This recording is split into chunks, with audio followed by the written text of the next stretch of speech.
Mr. Bering, can you hear us? Thank you very much.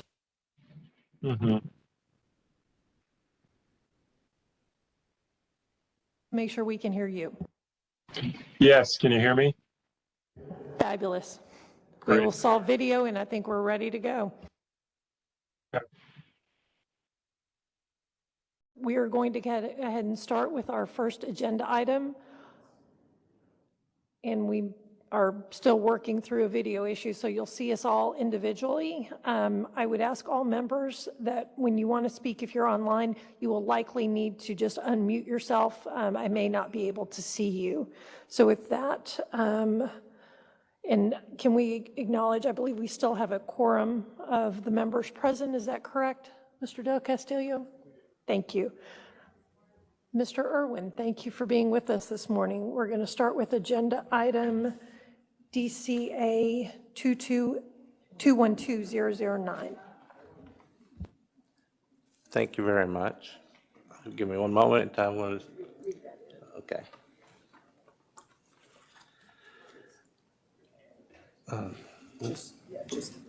Okay. This is consideration of amending Chapter 51A of the Dallas Development Code with consideration given to amending sections 51A-10.101. Is your video on? Oh, I'm sorry. I had to do that.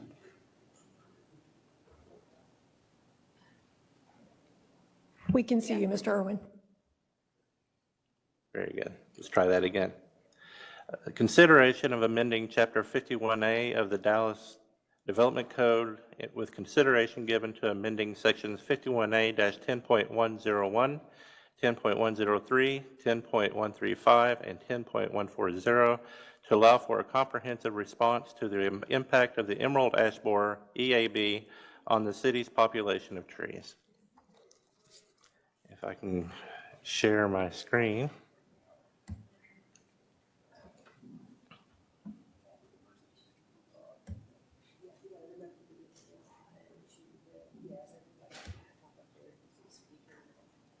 And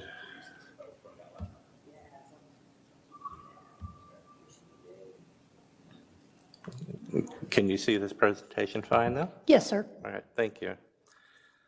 Well, good morning. I am Phil Irwin, Chief Arborist in Development Services Department.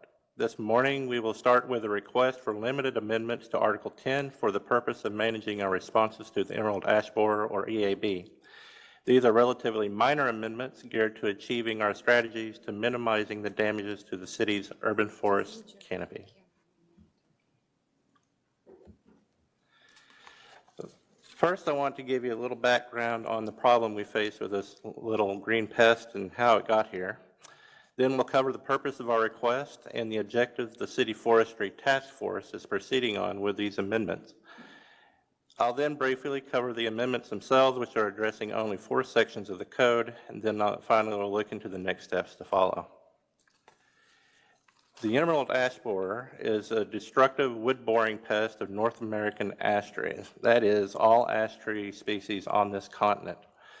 The EAB is native of northern Asia and wasn't known to be here until it was discovered in Michigan in 2002. All native ash tree species are susceptible to the EAB attack, and once infected, the tree is likely to die within 2 to 3 years. The EAB is proven a relentless killer of ash trees. We had monitored the movement of the ash over the past 2 decades and watched its migration to northeast Texas until it was found in northwest Tarrant County a few years ago, then Denton and other counties, and then confirmed by the Texas Department of Agriculture in western Dallas County in May of this year. The EAB is still rapidly spreading, and that is the message we are addressing to surrounding communities. This is a scale of the invasion so far. The introduction began in Michigan in 2002 and has spread over a considerable part of the U.S., causing billions of dollars in damages. Some communities with higher percentages of ash trees have faced the worst of it, as trees are being removed to be replaced with new species, or they spend large sums to treat their most vital population of ash trees. Recently, the spread leaped across the country to Portland, Oregon. The ash borer itself is a very tiny, but once in a tree, it will eradicate the tree within a few years by tunneling and cutting off the food supply to that tree. The City Forestry Task Force, which I in part represent, was formally assembled in January 2021 by the city manager to implement environmental aspects of CCAP, our Climate Action Plan, and to fulfill the Urban Forest Master Plan. The task force includes city departmental forestry managers, communication staff, city department officers, the city manager's office, and representation from local, regional, and state agencies and several local nonprofit organizations. We coordinate information exchange, training, and education. You can find more information on all of this at the city's forestry webpage. Today, the city staff is here to present these amendments for this one purpose of progressively confronting the emerald ash borer. In May, we released our EAB action plan, which is available at the City of Dallas Forestry webpage. It includes the information presented here and much more on the EAB. I encourage you to check this out at your leisure. So the limited code amendment is part of the task force comprehensive strategy to rapidly inventory our ash trees to find our best specimens, to treat the trees that we can invest in for survival, and remove other ash trees as they are infested, or in some cases, prior to infestation. Our aim is to educate the public and support them in finding help for identifying ash trees in the EAB. We're also looking to find the means of replenishing safe tree species for residential property owners who remove the ash trees on their property. In order to achieve these goals, we need to make some minor changes to the Article 10 regulations to help support our response to this threat. We have narrowed down the need for amendments to 4 specific sections within the ordinance: definitions, acceptable plant materials, the Reforestation Fund, and the defenses to prosecution. As a first step under definitions, we have determined we should remove the Class 3 Arizona ash tree from the protected status to unprotected. This removes the tree from the requirement for permanent and for replacement when it's removed. Other Class 2 ash trees, including green and white ash trees, will remain in protected status, as some of these healthy mature trees will be treated by our city departments on a scheduled process to attempt to retain them to the full lifespan. As you will see in the ordinance, the Arizona ash, there in yellow highlight, will be removed from the Class 3 defined tree list and moved to the unprotected list. Also on the screen, you'll also note that the green ash and white ash retain a status as significant tree for large native trees that reach 24 inches diameter and greater. Trees that are treated will retain their protected status for so long as we can protect them. Under Section 10.103, acceptable plant materials, we will state that all nursery stock ash trees and transplanted ash trees will be prohibited from being planted in ordinance-required landscaping and also from being planted on city property.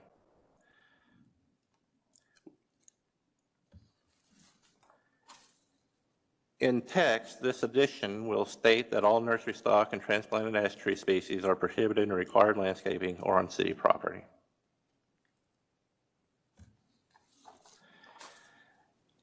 Under 10.135, the Reforestation Fund, the only amendment to this subsection will be to alter the definition of the natural deforestation event approved in 2020 to include an invasive species which will damage threatened tree species, and to specify the role of the Texas Department of Agriculture in affirming the invasive species and the threatened tree species, in this case, the ash tree. This exception to the Reforestation Fund authorizes the purchase of replacement trees that may be planted on private property. This will help us address our restoration of the tree canopy losses due to EAB infestation. In text, the natural deforestation event is made broader beyond a recorded weather event to include an infestation of an invasive species, which is another natural event. The original content of the 2020 ordinance will be retained and merely added to.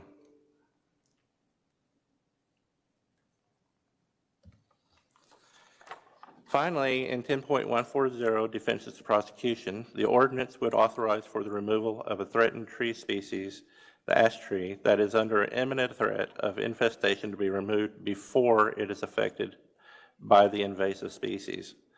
This allows for our department crews and contractors to take a more aggressive response where needed to manage critical population areas. It removes the guesswork of being forced to wait for an infestation, which may later destabilize and make brittle the tree, making it less safe to remove at a later date that will come. The ordinance already has defenses to prosecution for a disease and infested tree. The defenses to prosecution across the country are placed in tree ordinances to address needs for maintenance and for the health or death of the living tree. Here, the tree removal application is not required if the tree was listed as vulnerable or threatened or subject to quarantine as determined by the TDA and was in imminent threat of infestation. Technically, the imminent threat is essentially removed when the ash tree is treated and under direct scheduled care. It will take a concerted effort to maintain these treatments over time. So long as the treatments are maintained, the tree will not be under the defense to prosecution rule. So on that, the City Forestry Task Force and city staff recommend for these amendments to be moved forward quickly to the City Plan Commission. Thank you, Mr. Irwin. And to confirm, as you stated in your presentation, there's 4 amendments that are proposed as a part of this. Is that correct? Or 4 sections that are 4 proposed to be sections. amended? Right. Okay, thank you. Members, are there questions for Mr. Irwin? Can you hear me?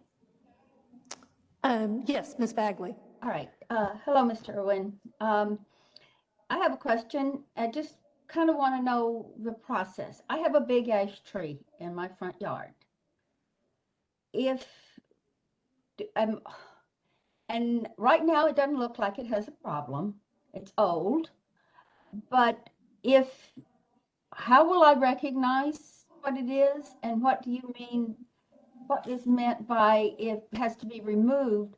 Do I have to have it removed, or does the city remove it?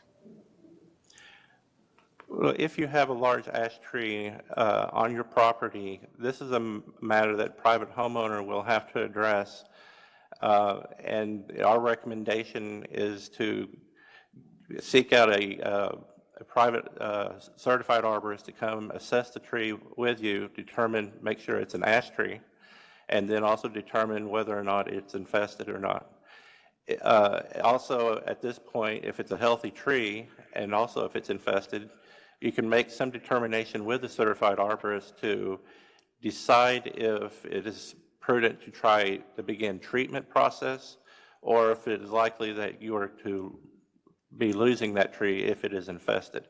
So these are decisions that have to be made with the tree in mind, and determine whether or not you're just going to you'll have to strategize how you're going to go through the long term, because the cost of doing tree injections, which is recommended, can be costly, and it has to be repeated about every 2 years. Okay, so it's the property owner's responsibility, and if the tree's infested, it should be gone. And how, right now, trees that are cut down and limbs and things are put out for bulky trash.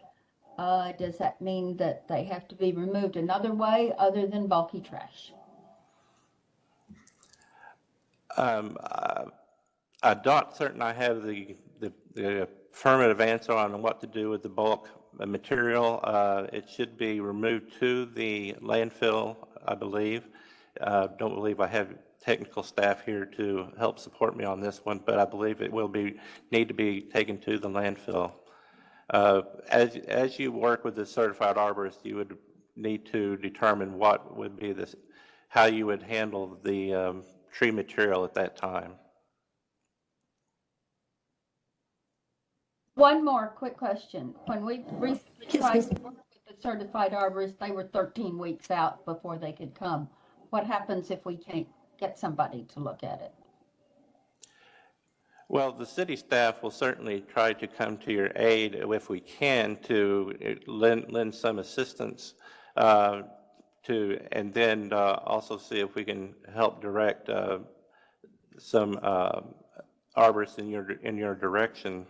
But essentially, you're still going to need to be working with someone and then just make it. The decision's ultimately going to be yours anyway, as to whether or not that tree needs to be removed and how quickly. Thank you. Thank you, Ms. Bagley. One follow-up on that, Mr. Irwin. Should the homeowner, make the determination that they need to remove the tree, the infestation, either they're not able to handle the ongoing treatment or it's just so far gone, is it correct that part of these amendments would allow them to have a replacement tree provided through the city's funding? Yes, the Reforestation Fund provisions for a natural deforestation event. Once we determine that there was a ash tree removed on their property or multiple ash trees removed, the property owner would qualify to be able to receive a tree from our Reforestation Fund purchases to be planted on their property for replacement. And is it correct that those sizes are typically in a 2 to 3 inch caliper tree? That is correct. Thank you. Members, are there other questions? And I'm trying to scroll online. Mr. Bering, I think you're still online. Mr. Reeves. Any other comments from our members at the Horseshoe? Seeing none. If I may, Yes, there's a Mr. Irwin. couple more things we would like to discuss the next steps going forward. After this committee, we would also be looking at going to City Plan Commission as soon as possible, possibly, tentatively, September 15th is possibility. Then we'd be looking at the Environment and Sustainability Council Committee, possibly as early as October, and be going on to City Council. Thank you for that. Next steps. And Mr. Del Castillo, do we have any registered speakers on this item? No registered speakers. And is anyone here who wishes to speak on this item?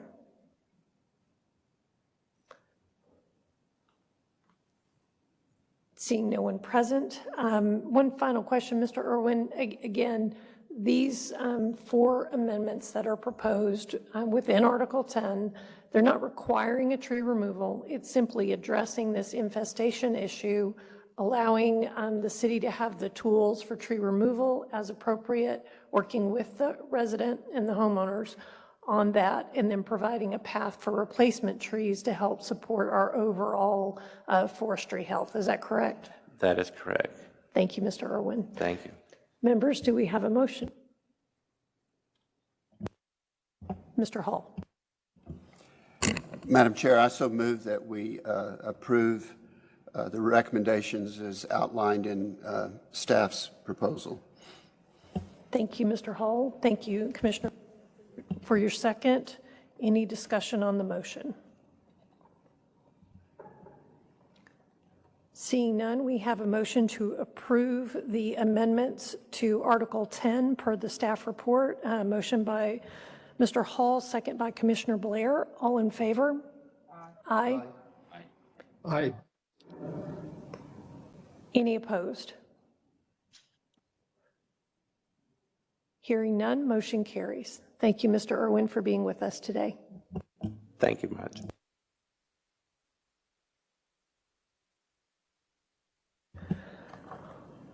All right, I think we're still all on individual videos. We see everyone online. We do have one additional agenda item on our posted docket today. That is DCA 212-002. We do have 44 registered speakers. We are going to allow approximately 1 hour for our public speakers today. Each speaker will be limited to 1 minute. And as a reminder, to begin with your name and address for the record. Our speakers who are joining us virtually, as a reminder, your camera must be on and able for us to hear from you today. And I see Mr. Doss is with us. If you could begin with reading the item into the record and providing your briefing.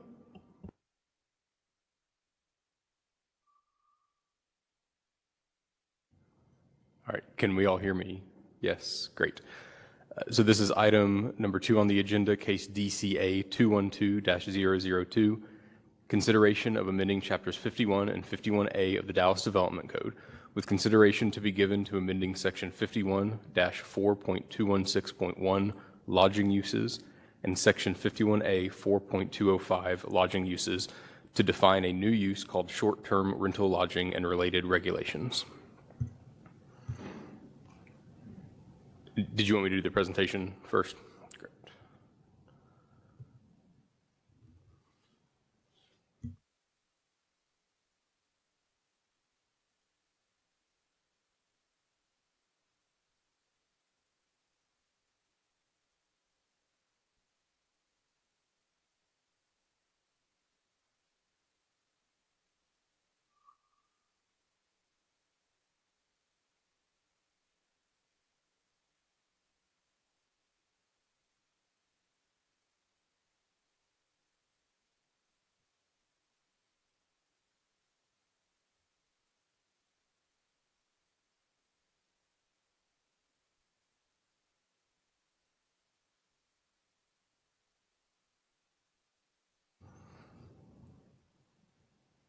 Okay, everything's moving just a little bit slow this morning, so I will wait on everything to catch up.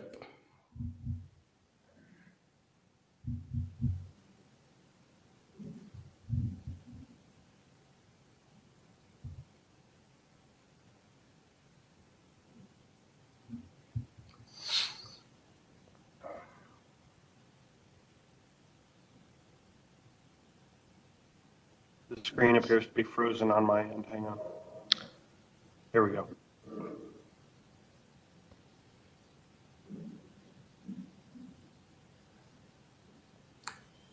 So we've read their item into the record. This, again, was initiated in December of 2021 by City Plan Commission. We do have some updates. I'm going to go ahead and I'll go through the presentation slowly and let the screen catch up to us. So, absolutely. Can everyone hear me in the room now? Beautiful. So as we wait, I'll go through the presentation a little bit slower than normal so we can wait for the screen to catch up to what we're actually talking about. But in response to the motion from our last committee meeting, we have made some updates to the potential amendments.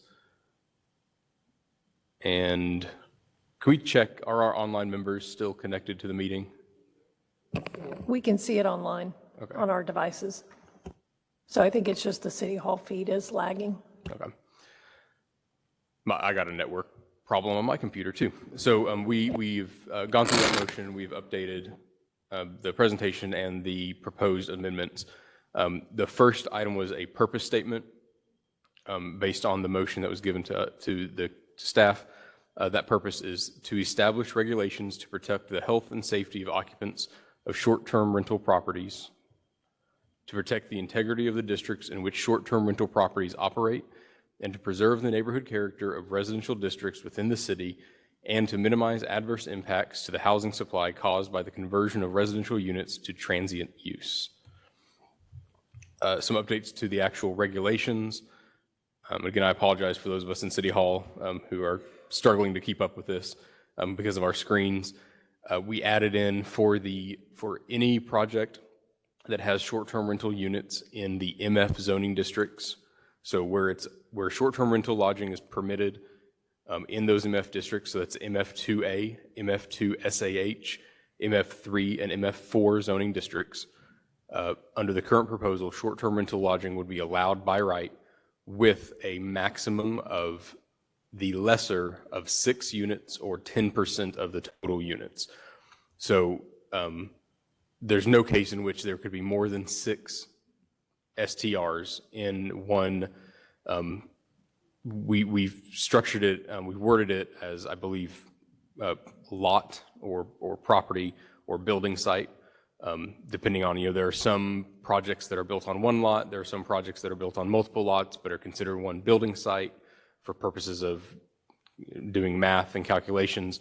So we tried to capture all of those different eventualities instead of just basing it on a structure by structure basis, because you could theoretically have one multifamily project on one lot with 10 buildings. And if you calculate each one of those structures to that 10% limit individually, you end up with more than you would get for if you calculate it overall. So that's how we followed up with Mr. Reeves on the motion language and confirmed that was his intent with the motion. Then we've also added in, based on the motion, to prohibit the use of any unit as an STR on a property that has received and utilized a mixed income housing bonus, development bonus, under either section 51 4.900 or 51A 4.1100. Those are the companion pieces in 51 and 51A from which we get the mixed income housing development bonus. And again, we did confirm the intent of the motion was any kind of bonus. So if there's a height bonus associated with a project based on that mixed income housing, if there is a unit number bonus, if there is a FAR bonus, using any one of those bonuses triggers the prohibition of the use of any of those units as a short-term rental lodging use. We do have one, I'm going back to our owner occupancy discussion we had at the last meeting. We do have one clarification. We were able to get in touch with City of San Antonio staff and discuss their ordinance. And while before in our reading of the ordinance, we understood that they differentiated between owner-occupied and non-owner occupied, we were just wrong. They differentiate between owner or operator occupied versus non-owner or non-operator occupied. So they allow a long-term tenant of a property to operate a short-term rental unit as a type 1, which does not count against the density limit.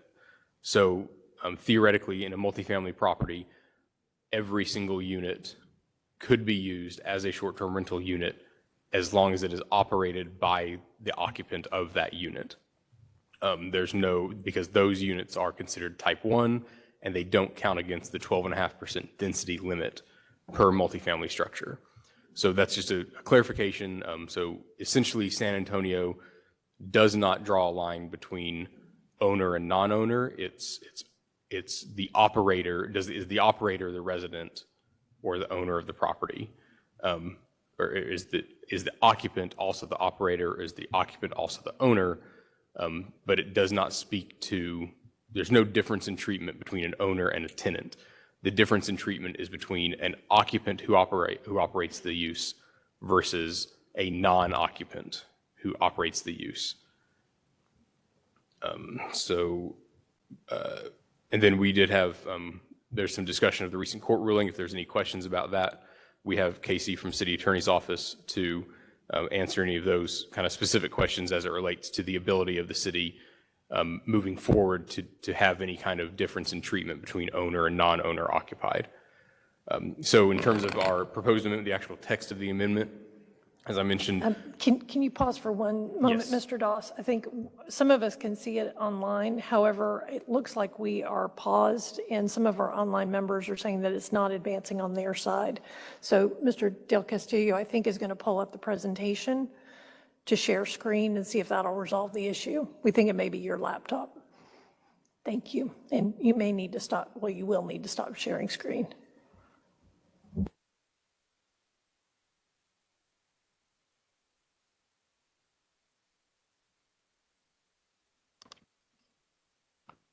I've moved the presenter to Mr. Castillo.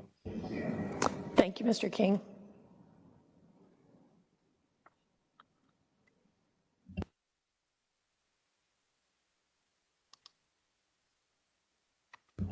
Mr. King, are you able to share, or should we do this at the Horseshoe with Mr. Del Castillo? It needs to be done at the Horseshoe. I don't have a Thank you. presentation. Thank you. Just wanted to confirm.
Members online, are you able to see the presentation now? And thank you, Ms. Bagley. And we can see it at City Hall.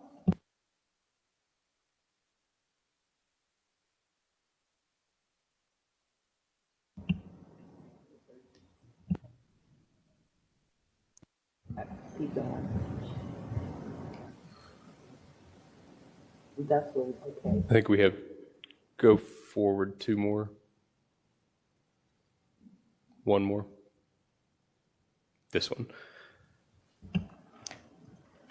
Thank you, Mr. Doss and Mr. Dale Castillo. Yes. So moving into the actual ordinance language, we made a small modification in the definition just to, instead of saying dwelling unit, we kind of reworded that a little bit and then added in the districts permitted. We can go to the next slide. And then the same thing, we took out the term dwelling just to make it coherent with itself. You can keep going. This is the additional provision that the short-term rental unit cannot be used as any other use unless that use is already allowed in the district and has a CO issued to it.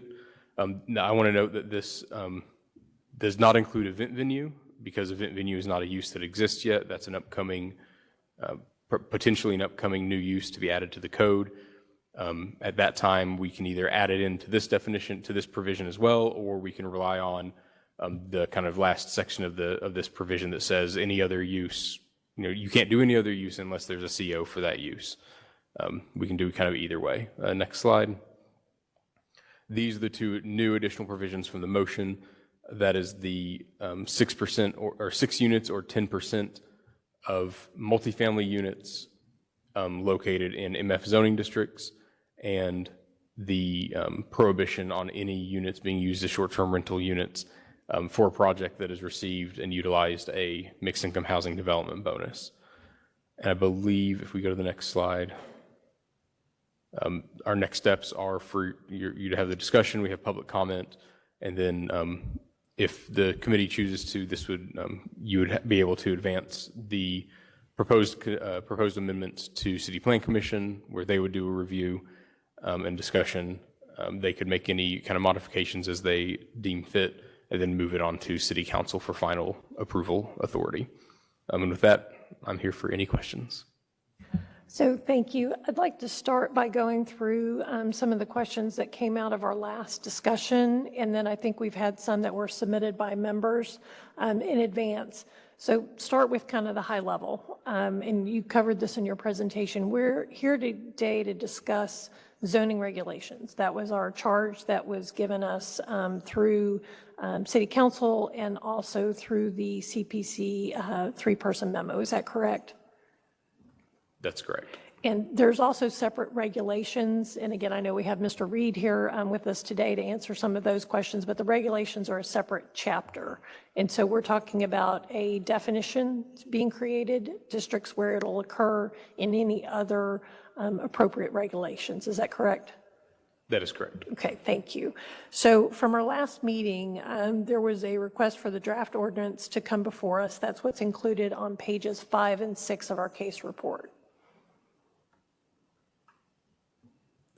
I will trust you on the page numbers, but Okay, yes. thank you.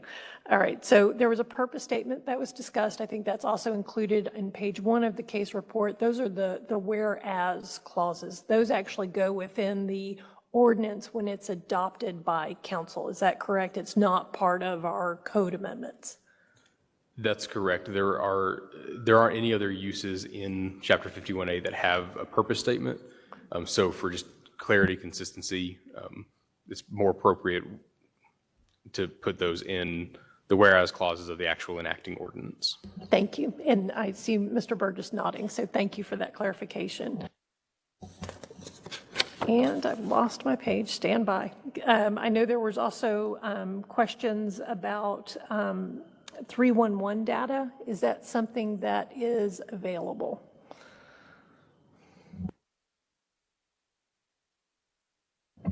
Good morning, Jeremy Reed, Interim Assistant Director for Code Compliance. I do have updated data in the same format that it has been provided previously. I don't have the the data to share on the screen, but I can get that momentarily if that is needed to display that. Well, and could you just give us a quick overview and how that is tracked by the city, both in terms of short-term rentals and if there's any other considerations regarding that? I would be happy to, thank you. So City of Dallas Code Compliance receives a variety of complaints on a variety of violations all over the city every day. Because we do not currently have a short-term rental use, that's not tracked itself. However, there was a tracking service request placed in our 311 system in October of 2020 to track complaints related to short-term rentals when people had concerns that they expressed to the 311 agent that they had a concern about a short-term rental property. For those complaints, so that's October 2020 through August 29th of 2022, we received 158 separate complaints. That encompasses 91 different addresses. And because this is data that we had shared in a similar format before, 21 of those addresses had repeat complaints about them. Now, again, this is not, because we do not have a land use or certificate of occupancy for short-term rentals, this is not verified complaints or verified short-term rental locations, but this is when citizens call in concerned about a short-term rental. So it's not perfect data, but it is sort of the best that we have regarding what people are concerned with who choose to call in. We have 5 categories of complaints when they to choose when they do call 311 regarding that. Large crowds are gathering, noise or loud music, parking issues, litter, and criminal activity, just as a way to collect some data about what people are concerned about when they call 311 regarding a concern about a short-term rental. So of those 158 complaints, the breakdown of types of complaints comes down to large crowds are gathering, 108. And this is because you can choose multiple concerns when you call 311. Noise or loud music were 103 complaints, parking issues 111, litter concerns 84, and criminal activity 37. Now, I did confirm that 311 agents, when they receive these complaints, if there are any actual violations potential, whether for Dallas Police Department, code compliance, transportation regulation, they were to if the complaint related to something we did have a violation for already on the books, they would then also place a complaint either for DPD, transportation, for parking on the street, or code compliance. So these issues were looked into, but not tracked via this service request type. So just to clarify, because we don't have a land use, we do have this tool that was created going through this process, but there could have been, for instance, a noise complaint that may not have been also logged as an STR. Is that correct? Yes, absolutely, or any of the other types. Right, Obviously, criminal activity, somebody could just call 911 without reporting or even knowing that it was an STR as a hypothetical. Right, and so again, so we've got some data, but we don't know that it necessarily represents all the concerns or complaints that may have been filed. That's correct. Okay. And I'm guessing there may be follow-up on that, but I'd like to try to get through some of our questions so that we all have a baseline for our discussion this afternoon. Mr. Doss, Mr. Reed, let me go through a couple others that I think are still related to code compliance. So there was a question that was asked about long-term rentals and if it was possible for a long-term rental to offer a lease with no minimum days that one must stay. It sounds like that's something that's been identified in another municipality. How is that considered by the city? Talking about long-term rentals specifically? Yes, essentially they have a long-term rental lease, but they don't put a number of minimum days on it. Okay, so I can't answer the dynamics of the lease contract as is related with a Dallas property owner and a potential tenant, but the way that our registration requirement comes into play is if they rent for 30 days or more, they have to register with our single-family rental registration program. That's a program that is currently in operation and in the code. Okay, so if they did register that program and they weren't following the provisions of that, then that would be an enforcement under the long-term rental. Yes, that's correct. Okay. Again, I think we may get some follow-up, but at least we've got a baseline for some of these. There was a question asked about why the collection of hot taxes wasn't included as being collected by the platforms. Is that something that is being considered under the regulations? I know we talked about that previously. Could you remind us how that's being considered? Yes, absolutely. That was one of the proposals that we proposed to City Council in our latest briefing, and that is currently being placed into the draft for consideration when the regulation ordinance comes back to Council. Okay. There was another question about the current STRs that may not be submitting hot taxes and how that would be addressed, how that's addressed currently and in the future. Thank you. So in the future, it would completely depend on the future of this discussion here with the zoning regulations as well as the future potential registration regulation ordinance. How it's addressed currently is any property that, so the way the code works is any property that rents out a single-family dwelling unit has to register under our single-family rental registration program. However, there's a defense to that, meaning it's an exception if they rent for less than 30 days and they submit their hotel occupancy tax.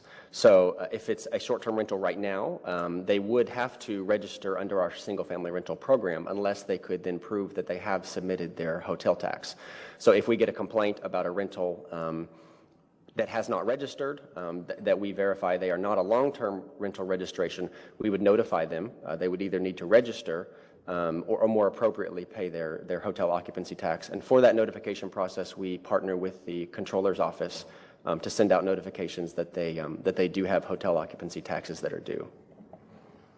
So currently it's identified either through a complaint coming to the city, or is there any proactive mechanism for going out now for identifying these properties? So not for code compliance directly. I do believe that the Controller's Office gets a list of potential short-term rental properties that they send notifications out for tax purposes.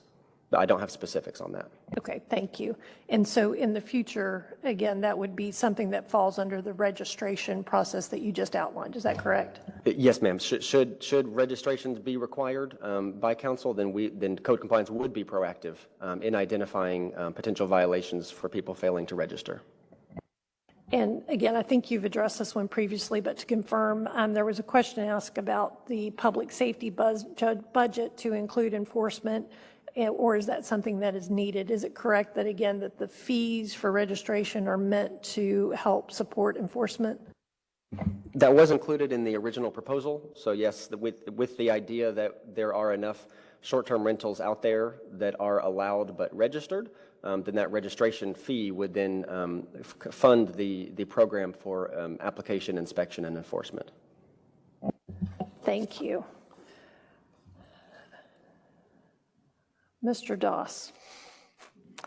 The committee received an alternate use and definition of a mixed living community. Has staff had the opportunity to evaluate that? We have had the opportunity to evaluate it as a potential new use, separate from the discussion at hand. We can't really discuss that proposal at this meeting. But staff has reviewed it and continues to do so. Okay, so it's not part of the consideration by this body? That's not at this time. Not at this time, understood. There was a follow-up question about density limitations within the multifamily districts. I think that proposal was suggesting a consideration under multifamily uses. If we restrict lodging, hang on, I'm going to read this. Density limitations proposed for multifamily districts that may potentially affect lodging uses. Is there a relationship to how hotel and motel use definitions that may be impacted by proposed short-term rental regulations? So I believe this comes from the definition of an extended stay hotel, which is defined as a hotel that has a certain percentage of rooms that include a separate bedroom and a kitchen. And then you read that definition, and then you read the definition of the proposed definition of short-term rental, which is a unit containing one or more bedroom, bathroom, or kitchens. And if the spacing limits overlap for those, the density limits do they overlap? And I think I have not fully read into that and considered how those would overlap, but they are different uses. So if I have an extended stay hotel, which is a structure that meets the definition of a hotel, plus has a certain percentage of rooms with a bathroom, a separate bedroom, and a kitchen, that's an extended stay hotel. If I have a structure that just has X number of units that has these characteristics that are leased out for less than 30 days at a time, that's a short-term rental lodging use. So those are two different things. They are similar, but extended stay hotel is a subset of hotel, and short-term rental lodging is a kind of a wholly separate thing. Okay. Again, you may get some follow-up. So there was a separate question that was asked, and again, I think you addressed part of this, about how other uses such as a bed and breakfast or an event venue exist in our current code. I think you mentioned event venue does not, but do we have other, or yes, that is a potential separate definition that's being developed by staff. Are there other uses in our current code? For instance, I know wedding chapel, just as an example, is something that's covered, or some of these within, whether it's a commercial amusement inside or other uses that we currently have.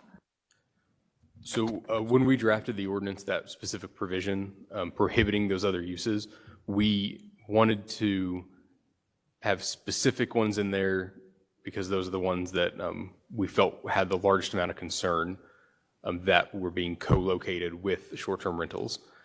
Event venues, which don't exist currently, but if once we create the use, we can add it in there. Commercial amusements, things like escape rooms, as a really specific example. We wanted to have some uses in that actual paragraph, but then we also have, again, that last sentence that says, any other use that does not have a CO and is not allowed in this district is prohibited. And really, the city attorney can answer the question. I don't even know if that is really a necessary clause, because of course you can't operate a use without a CO, and you can't operate a use legally if it's not legal in the zoning district. But we did want to have kind of that extra layer of clarity to say, you can't do this, even though we already know you can't. It's just an extra kind of clarification and layer. Any clarifications for us, Mr. Burgess, before we move to the next item? Oh, yeah, I would just say, yeah, it's just belts and suspenders there. So, yeah, it's making it very clear that those other things are not allowed in conjunction. Okay, thank you. And then, and back, Mr. Doss, the bed and breakfast use, is that a use within our current Chapter 51A? No, a bed and breakfast would fall under lodging and boarding house. If it's a structure that has individual bedrooms that don't have kitchens attached to them that are rented out individually to occupants, that's the definition of a lodging and boarding house. That's also what I would consider a bed and breakfast. And I've talked to building inspections, and when someone comes in for a bed and breakfast, they categorize them as a lodging or boarding house. And Mr. Reed may be able to speak to this, or you may know from your conversation with building inspection, we do in fact have bed and breakfast within the city of Dallas. Is that correct? They exist, but they are not a use. Understood. They have a separate CO, likely as either the hotel use or as a boarding house, whatever would be the most comparable use that we have. It depends. The trigger is 6 rooms. Once you get to 6 rooms, you're a hotel. Or I don't know if it's over 6 or 6 or more. You tip into being a hotel as opposed to being a lodging or boarding house when you have either 6 or fewer than 6. I don't know the actual number, but 6 is the tipping point. Thank you. Okay, we're going to change a little bit. So there was a question asked about if this body were to limit districts where short-term rentals are allowed, how would existing short-term rentals transition in areas where there may be limitations? So I'm going to turn that over to Casey because I think he has a better handle on, are they non-conforming uses? Are they uses that the use does not exist today? So I'll let him talk. Yeah, that's actually a legal issue that we're probably going to need to parse through a CPC, probably an executive session, and yeah, not really appropriate to talk about here. And so I think one of the questions that came up is, would there be a grace period, or are there other measures? And I think you just answered this, but to confirm, it's not for this body to consider. That would be taken up at either CPC or ultimately by council. Correct, yeah. Thank you, Mr. Burgess. Okay, there was a question asked regarding accessory uses.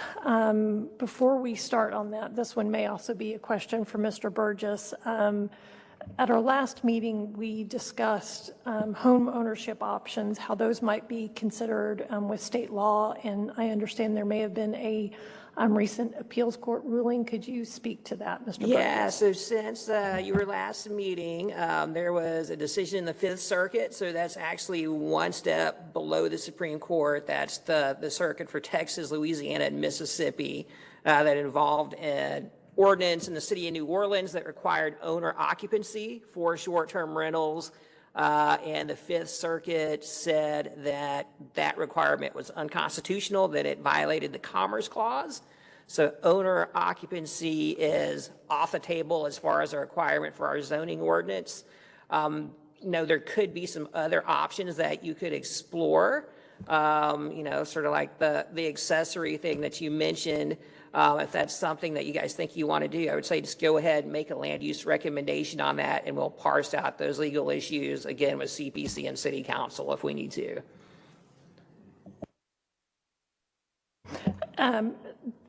So to confirm, if an accessory use was being considered, it could not be tied to a owner occupancy because that is still not allowed. Yeah, based on I its would not current- want us to use that term and not tie it specifically to owner occupancy, correct?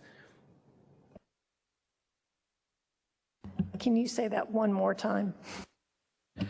Yeah, we would not want to tie that accessory use to owner occupancy.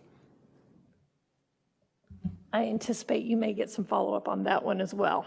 But I want to keep us moving forward so that I can open it up to all members. So there were two additional questions that I think came about through legal considerations. So the first one was, and again, this was in our presentation, the zoning versus regulation. And this may be for Mr. Burgess again, that the two need to be put together as one recommendation. But could you speak to what are the implications if a regulation was passed without zoning?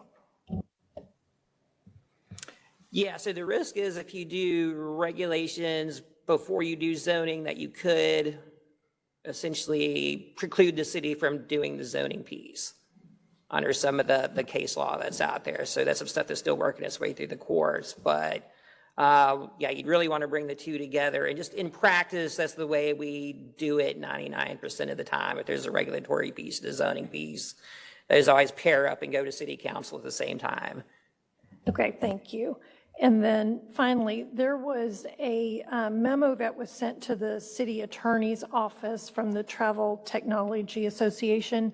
Is there anything in that this body should be mindful of in our deliberations? I would say that's information that, yeah, we're aware of, and we've addressed all of that in, in memos and in briefings and stuff in the past. There's really nothing new there. Okay, and again, I think you may get some follow-up for that. I've tried to cover all the questions that came through. I know I may have missed some. I know we're going to have some follow-up, so I'm going to open it to all members for follow-up and clarifications as needed. I would like us to try to limit our questions to 5 minutes on the first round so that we can move. Again, I want to recognize all of our speakers who've been with us. We did have some technical difficulties this morning, but do want to make sure that we have a robust discussion today. So with that, members, do we have questions? Mr. McGregor. Thank you, Madam Chair. These are both follow-up questions to answers that were given to you, Mr. Dawes. Could you elaborate on why the mixed living community or the changes to multifamily, the creation of a new use in the multifamily area fall outside of the scope? Is that what I heard you say? So because this specific item was given to ZOAC by a city plan commission memo that has a specific section of code and a specific charge associated with it, we can't deviate outside of the scope that was kind of designated to you. Does multifamily fall within that section of the code? So the charge given was to define a new use in the lodging section. Any use that we put in multifamily would be in a different section. I don't see that I don't see that in the language of the code. I think we're asked to look at the creation or the regulation of STRs. I didn't see anywhere in the memo that we were limited to a particular portion. Help me out. So I can certainly, I don't have the authorization memo in front of me right now, but if we want to, during the public comment period, I can find that memo and I can forward it to you so that you can take a look at that language. It was very specific on what City Plan Commission. If I may, it's as the request is styled in our docket, and again, we can certainly get the memo to confirm that, but that the consideration of amending Chapter 51 and 51A of the Dallas Development Code with consideration to be given to amending Section 51.4.216.1 lodging use and Section 51A 4.205 lodging use to define a new use called short-term rental. Is that correct? Why then did we make an amendment to the ordinance last time to limit the number of units within a multifamily zone? And Mr. Dawes, I'll let you speak to that, but that's part of the regulations within the use. Is that correct? That's an additional provision within Section 4.205C, short-term rental. So that's within the use regs. So whenever we create a new use, we have to give it a definition and a parking ratio and a loading ratio and a districts permitted, and then any additional provisions as hired. So there's we are app, it says that the sensor within Someone that online, section of if you could code. please mute. So within that section of code, we can place limitations on the use, but we can't go and create another use, an entirely new use, because that's outside of the scope of what's on the agenda docket, but also what's in the authorization memo. Okay. Thank you, Mr. Dawes. And a second. I just wanted to make sure we did answer that question. He did, thank you. I have a second question now for Mr. Burgess. So going back to the decision that came down from the appellate court, Fifth District, I read a portion of that, and it talks about the fact that you can't really use this owner-occupied principle because it discriminates against it's interstate commerce, or affects interstate commerce, and that it discriminates against people from out of state. There are, though, in other cities that are not affected by that case, but there are what I would consider options to accomplish the same thing, but flipping the principle in part. I guess my question is also a request, but I'm aware of the fact that the city of Denver treats STRs as accessory units.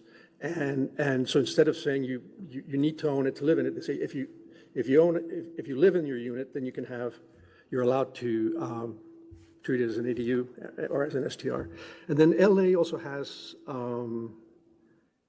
a similar sort of way to get, I don't think they're trying to get around this interstate commerce issue, but they're really addressing the issue that we're trying to.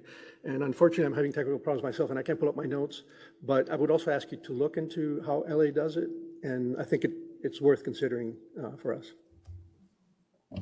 Yeah, I think San Antonio and Los Angeles both have pretty good models that, I think would be worth taking into consideration. Like I mentioned earlier, this is very new, so we don't necessarily know all the implications of that Fifth Circuit decision. But if that's something you guys would like to explore, I mean, that's something we could certainly look at. And Absolutely. we would have to parse those legal issues out at CPC. But yeah, we could Yeah, definitely absolutely. It's look at very, that. very relevant, I think, to us. So thank you. Thank you, Madam Chair. That's all I had. Thank you, Mr. McGregor. Mr. Bering. We can't hear you. It looks like you're muted on our side. Thank you. Can you hear me? We can. Okay, great. Not to harp too much on it, but I guess after going back and watching the June 15th council briefing, I have a question as to how the discussion item was crafted. In that meeting, Councilman West confirmed Julia Ryan the options presented, and she confirms there were three options presented. Mr. Bering, we can't hear you. Can you, just when it sounded like you were reading the memo or sharing that, could you speak that again? Yes, I show that I'm unmuted. Okay. Yes, you just got very, very soft. Okay. We're all having issues this morning. On the June 15th council briefing, Councilman West had asked Julia Ryan to confirm that there will be three options presented to us, and she did confirm that. However, the language for our discussion item does not seem to reflect that. Do we know why that is?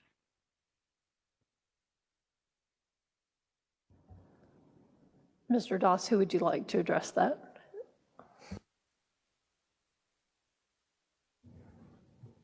So as we received additional communication from City Council in a City Council memo, that direction was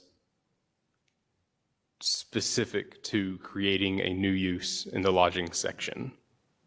So that was the direction given to us in an additional City Council memo.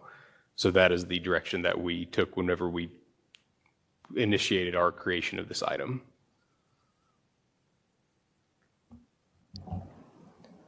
Does that answer your question, Mr. Bering, or is there a follow-up?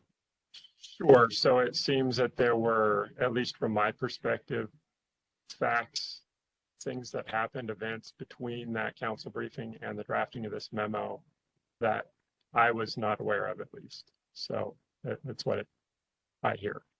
There were other intervening events. My other question relates to the memo from May 3rd, 2021 from ACM Zapata. And I'm not sure why I hadn't seen this yet to this point either. This is very good data forwarded by a member of the public just this morning, or perhaps it was last night. And in that, there's a lot of good data, including, I suppose this is more of a statement. However, in their summary, 90% of STRs have not had 311 or 911 calls.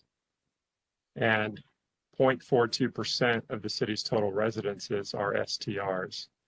I'm kind of a statistics nerd, so I kind of did this math real quick. We're talking about 1 in every 2,500 residences. 1 in 2,500 is essentially what we're allowing to craft this proposed ordinance. And I just want to highlight that. I just want to highlight the statistics. I'm disappointed that, and perhaps I missed it, but that this 1.5 year old, very comprehensive data had not been briefed to us, and perhaps I missed it. Thank you. Thank you, Mr. Bering. Mr. Doss or perhaps Mr. Reed, can either one of y'all speak to that 2021 memo? Good morning. I'd be happy to speak. I'm not sure what the specific question might have been that I can help address. Well, I think the question was asked that that was a memo that was prepared, as I understand it, during the city council briefings. It was prepared by the city manager, as I understand, and there's a question about that data, if there's any additional information or context for this body that we needed to consider. I mean, is that current information? Is there additional information that is clarified from that since that time? So the only part I'm able to speak on is the code compliance data aspect of that report. There was several 311 types of calls that were collected for several agencies, including DPD, as well as 911 calls, transportation, regulation, sanitation. The code compliance service request type was not the only or the most extensive type of service request that code compliance deals with. And so the only part on that report from May of last year that I can speak to is that I don't believe that data is comprehensive as far as code violations or nuisance violations. I wasn't a part of the team that developed that, so I can't speak more in depth than that. But it does list the service request types that were used, and that is not comprehensive of complaints that come to code compliance and potential nuisance violations. Thank you, Mr. Reed. Mr. Bering, did you have any follow-up on that? A brief one, perhaps. The memo states that it was put together by the Office of Data Analytics and Business Intelligence. Do we happen to have someone from that department here, or someone involved?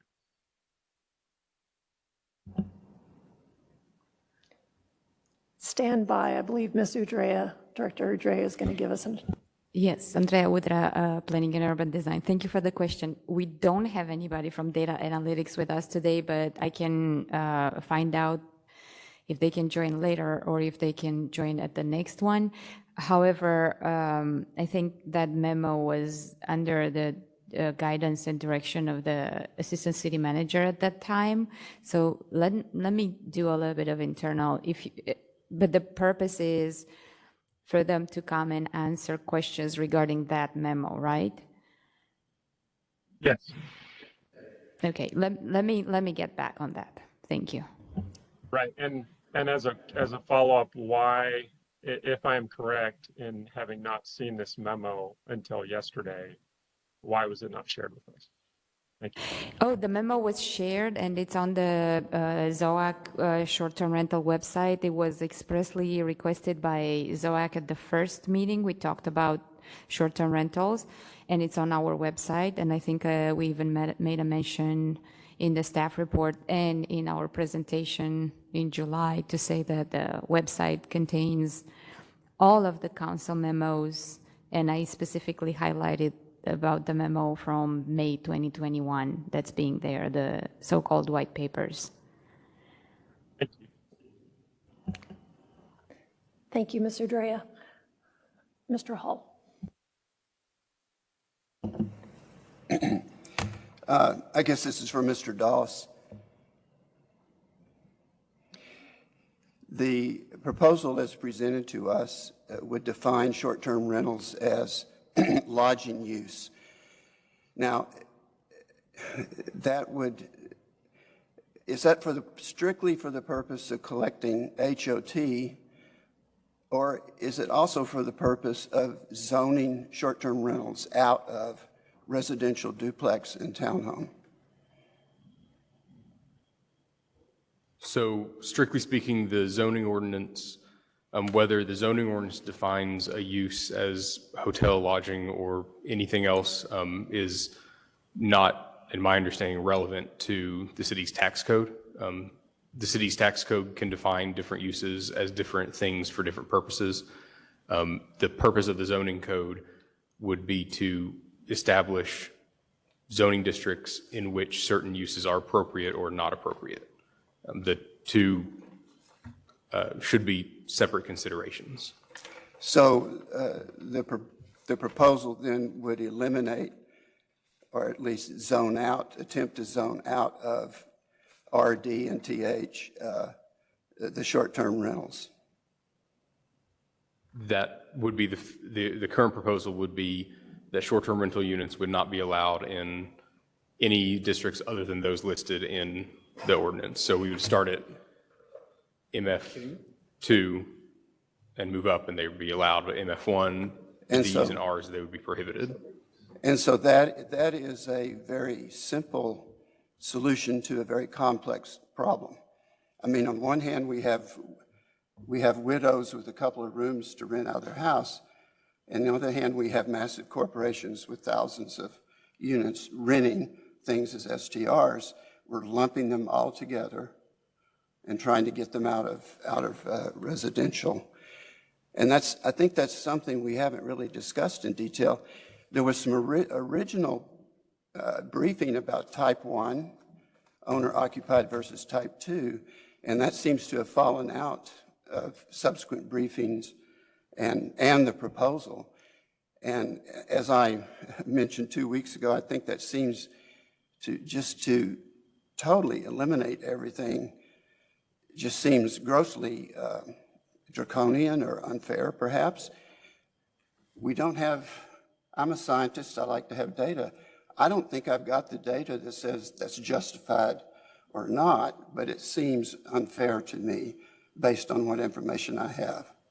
So I'll just throw that out there in front of the committee, is that I think this is something that needs to be dug into more.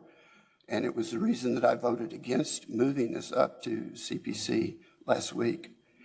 I think the rest of the proposal, there's no controversy. Regulations, sure. Collecting tax, sure. Nothing seems controversial about that stuff to me.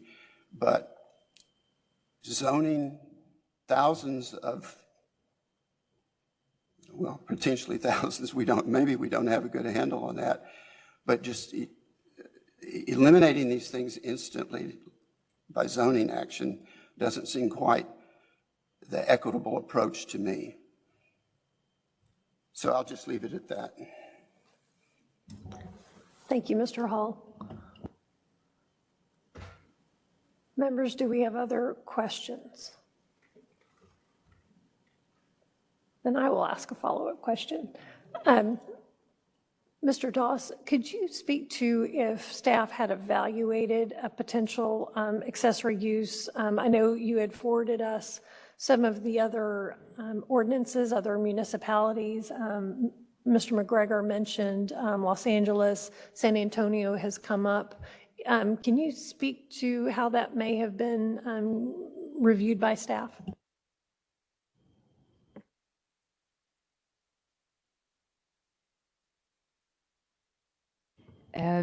Thank you for the question. We did have some internal conversations about a potential accessory use looking at these examples.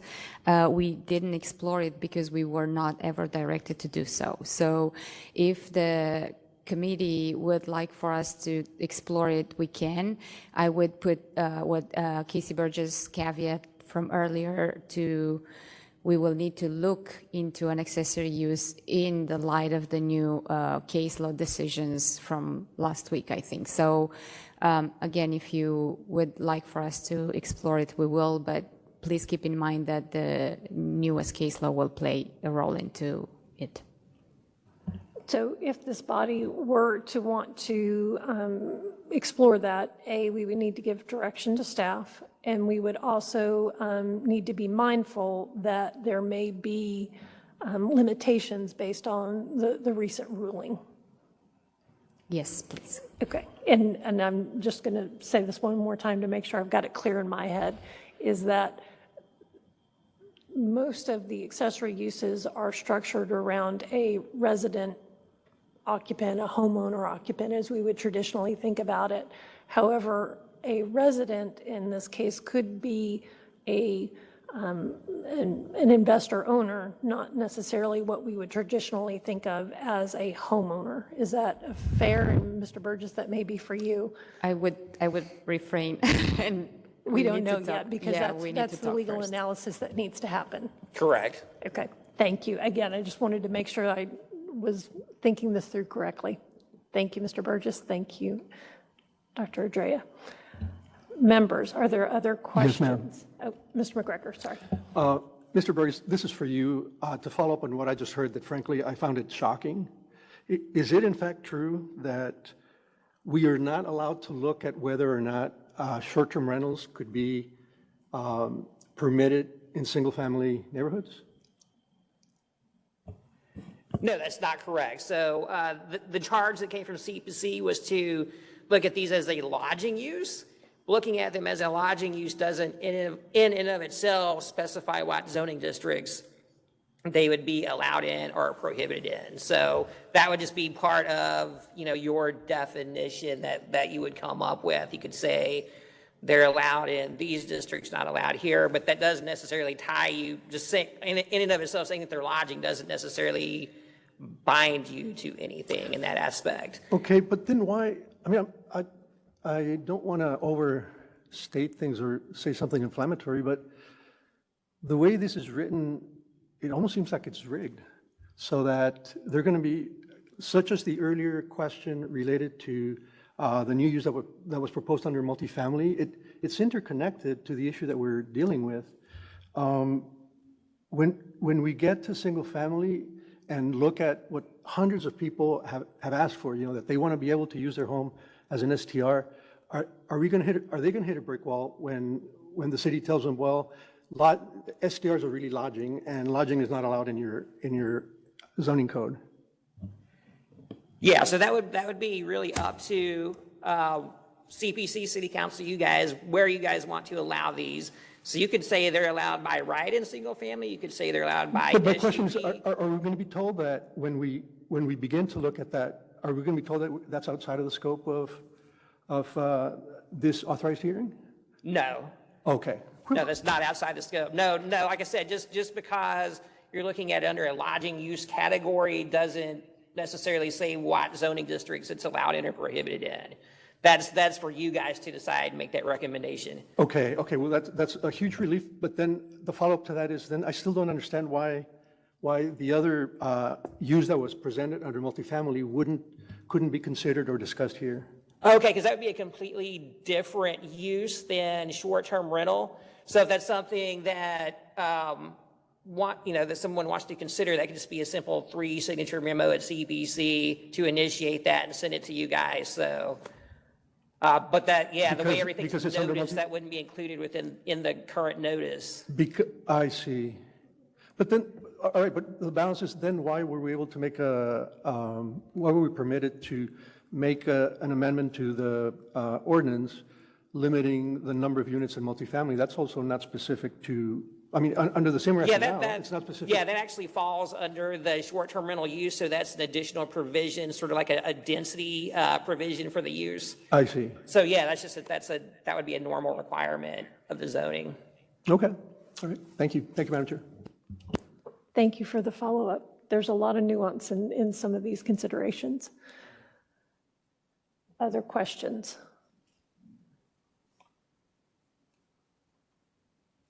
Okay, so I do want to acknowledge Commissioner Popskin has had to drop off the meeting, and I know Commissioner Kingston is also with us. My apologies, I wanted to state that for the record. We are going to move to our public speakers. Do we want to take, I know we've got a late start, but would it be helpful for everyone to have a 5-minute recess before we begin? Okay, we'll just take a quick 5-minute recess just for everyone, and then we're going to begin with our public speakers. We'll start moving people over who are online. We are going to start with speakers who have not spoken previously, and then we'll be going through the list of our registered speakers and from those in person. So it is 11:28, and we are adjourned for 5 minutes.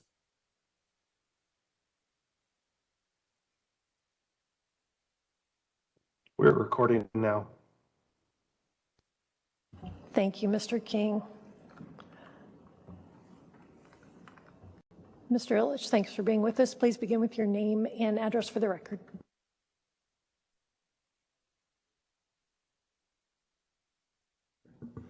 My name is Niles Illich, and I live at 12535 High Meadow Drive in Dallas, District 13.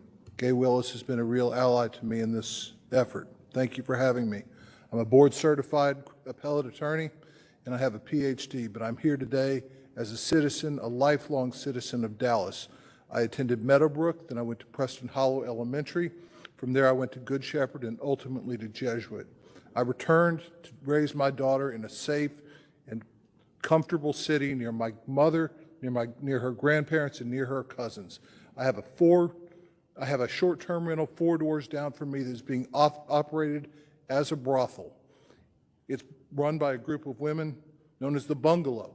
They don't sleep there, but they meet their clients there. They meet their clients on the street 4 doors down from where my daughter sleeps at night and from the front yard that I cannot let her play in without them being there. People absolutely have a right to rent their property and make money, and I'm fine with that. My sister runs short-term rentals, but this should not be tolerated. Johns should not be on my street. Prostitutes should not be on my street. It is simply wrong. And the short-term rental market as it currently exists in Dallas is facilitating that process. I don't frankly know the nuances of the KISS amendment for or against. That's your time. I'll If you be can up just in just a complete your minute, thought. but do something about this problem. Thank you. Thank you for being with us I today. appreciate your help. Thank you. Our next speaker is John James, followed by Leslie Bills. John James? Not present. Is Mr. James online?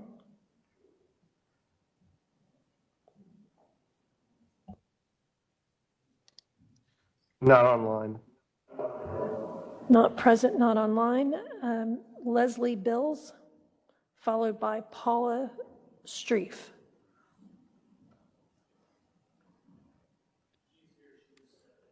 All right, we'll come back to her. Paula Streif, followed by Mariana Leclerc. Paula Streif? Yes, ma'am, good morning. Hi, I'm Paula Streif, and I'm a resident homeowner at 6302 Sudbury Drive in Dallas, 75214. I'm a resident of Dallas for 43 years, and I've been a realtor in Dallas for 20 years. I own a short-term rental condo near SMU, hosting primarily parents of students, but have also hosted guests coming to Dallas for surgeries, business, and internships who want to stay in close proximity to family and friends. As a premier host with VRBO and Airbnb, I employ someone to manage the property, hire a cleaning crew, and provide our guests with local business information. We've never received complaints from neighbors, and we have all 5-star reviews. I intend to rent my primary residence in Dallas short-term. My first guests are in their late 70s, need surgery in Dallas, and want to stay near their daughter's family in my neighborhood. This is my home, not a hotel. And it is my right to use the property as I choose, respecting my neighbors. That's your time. And providing a clean and comfortable home for my guests. Thank you. Thank you. Thank you for being with us today. Did I see Leslie Bills is back with us? Thank you, ma'am. And then our next speaker will be Marianne Leclerc.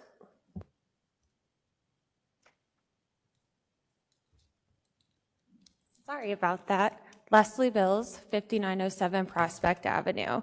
I have been a host for 4 years. I'm begging that the city makes a fair decision. As a host, we pay property taxes along with HOT taxes. We have regulated our policies time and time and again to make sure that not only our guests, but our neighborhood are good terms. I go personally to meet both residing neighbors and give them my personal cell phone if any issues are to arise. We have secured our homes more than ever, this including exterior cameras, interior noise-aware systems. On top of this, we vet every single guest to make sure that they are a good fit for our home and neighborhood. We do not allow parties or events to be held at the home. This is my lifeline. If you ban STRs, I will not have a job, and neither will the rest of my staff. We have helped the city. Please help us. Thank you for your time. Thank you for being with us today. Marianne Leclerc, followed by Hassani Burton. Marianne Leclerc. Yes, this is Marianne. I live at Good morning. Good morning. I live at 1631 Kings Highway, and I have an Airbnb that I own and another one that I manage. Ma'am, we can hear you, but we can't see you yet. We have to have your video to be able to hear from you today. I have my video settings, everything to be on, so I don't understand. I'm sorry. Could you try to toggle your camera on and off? Like this? We can hear you, but not see you. I'm sorry, We're,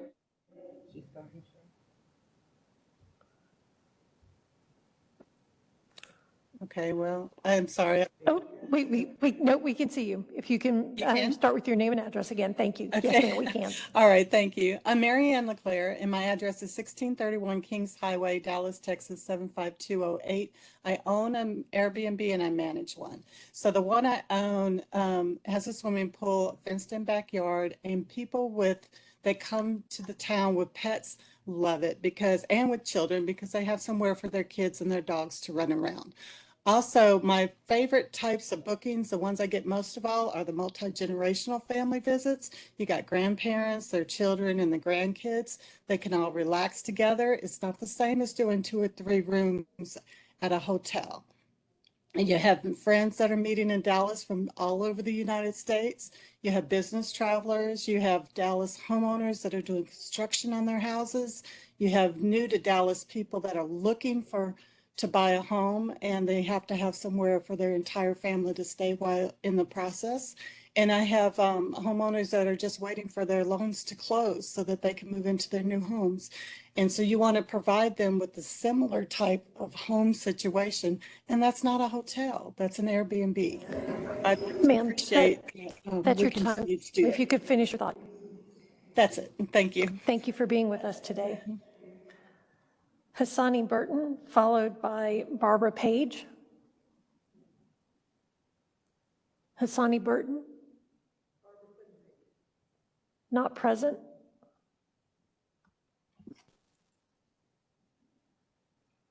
Is Mr. Burton online? Not online. Okay, Barbara Page. Thank you. I hear she was not able to make it. Do we see Ms. Page online, just to confirm? Not online. Okay. Next speaker is Joni Dixon, followed by Palak Bhakta. Joni Dixon? Not present. Not online. Palak Bhakta? Hello, my name is Palak Bhakta. I'm at 7070 Briar Meadow, Dallas, Texas. Oh, perfect. We can see you now. Please continue. I'm at 7070 Briar Meadow, Dallas, Texas, 75230. I operate in a duplex district, an Airbnb, and as reiterated through some of the other speakers, mainly families and guests from out of town wanting a place to stay that's comfortable. In my opinion, I echo the thoughts of Mr. Hall and Mr. McGregor, and that the position that the zoning committee is trying to take in defining lodging use and excluding residential is a roundabout way to exclude all the good hosts, which 90%, according to the statistics provided, have never had a 311 call. So I believe an outright ban, which is what seems to be happening in a roundabout way in residential districts, isn't the right way to approach this. I do believe regulation is needed. And if the city works with the platforms to collect the hot taxes appropriately, there will be an increase in tax revenue in order to effectively manage and enforce regulation, which is needed. That's your time, sir. You could complete your thought. Yeah, so I'm just saying, there's too many good people visiting our wonderful city, and an outright ban to reduce the amount of STRs isn't the correct solution, but regulation is needed for the issue properties. Thank you for being with us today. You're welcome. Thank you. Robert Etzel, followed by Holly Cooper.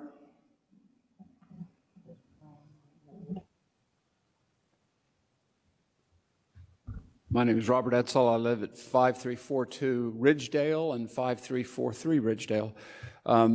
I've worked with the city for many years as a head of homeowners associations where I've lived in Cochran Chapel, also in Turtle Creek area, worked with the Parks Department on various projects. You all have a great challenge in your hands. At the same point in time, a fair approach and I think an approach that's reflective of our city, which is a very business-oriented city. We need to balance those interests. We have people in the city, and you've heard from some of them this morning, I would be in this category, who derive important revenue from making their home available. One of our homes, I office in one and work in the other, but we also make rooms available to people that are here for family that are at Baylor Hospital and other areas. There's a balance to be struck here, and I think the approach of trying to find a uniform solution is inconsistent with how this city built so many of the great achievements in this city. I would hope that you all would give consideration to that and look into the details and make it fact-based. Let's not react to emotional comments. Certainly, I am against... That's your time, sir. I'm against having parties. Preservation of areas is my whole life, and I think that's an important thing. It can be done and preserve the neighborhoods at the same point in time, and that's hugely important to all of us. Thank you. Thank you for being with us today. Whitney Scherbacher, followed by Holly Cooper. Ms. Cooper, if you want to go ahead, we'll come back to Ms. Scherbacher. Thank you. Holly Cooper, 5522 Anita Street, 75206. I'm a professional photographer.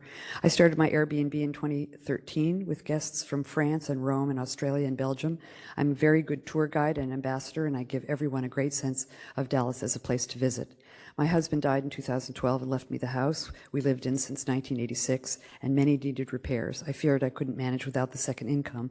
Renting rooms on my house on Airbnb has made my property better, increased the value, and made the neighborhood better. The rental house next to me had young renters having parties. I called the owner and it stopped immediately. Ending my Airbnb income would be terrible. At 69 years old, I cannot make enough money to keep my house up. There are a lot of women who are in this venture getting independence and income while still being able to take care of their families and their 6 family members. Let's not forget all the people who are in the trickle down, the repair people, the painters, the cleaners, the roofers, the shops selling decor and products and cleaning supplies. Even my co-host would lose her income. There are a lot of people benefiting financially from the Airbnb rental community other than the owners. Why cut off everyone for a few bad owners? Let's ask them to be better rather than taking away everything from them. That's your time, ma'am. Taking everything away from everyone. Thank you for being with us today. Thank you. Whitney Scherbacher. Hi, yes, my name is Whitney Scherbacher. I'm the Director of Compliance for Front Desk. We are headquartered in Milwaukee, Wisconsin. Front Desk is an STR operator. We believe in fair and balanced regulation, and we also believe in adding positively to the economy and the culture by employing local talent for our STRs for its on-site operations. We have local teams in over 30 cities and pride ourselves primarily on being a good neighbor. In terms of being a good neighbor, as I mentioned, we employ local city teams, including professional security as well as cleaners. We're also a good neighbor by conducting secure background screening for all those who make a reservation, no matter the duration of their stay. And as a short-term rental provider, we do this to provide residents and property managers alike with a win-win solution. Simply put, Front Desk is able to ensure the right checks and balances are in place while we all benefit from having screened guests who call their communities home, even if it's for a very short time. That's your time, Ms. Scherbacher. Thank you. Thank you for being with us today. Kim Toer, followed by Cindy Hellstern. Kim Toer? Not present? Not online. Is Ms. Toer? Thank you. Cindy Hellstern.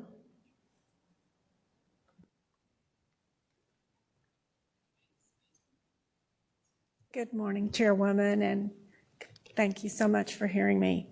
Cindy Hellstern, Crooked Creek Drive, Dallas, Texas. Dallas is proud of its deliberate zoning and how it's created an elegant, cohesive, and livable city. If we open residential zoning to commercial businesses, we will be opening Pandora's box.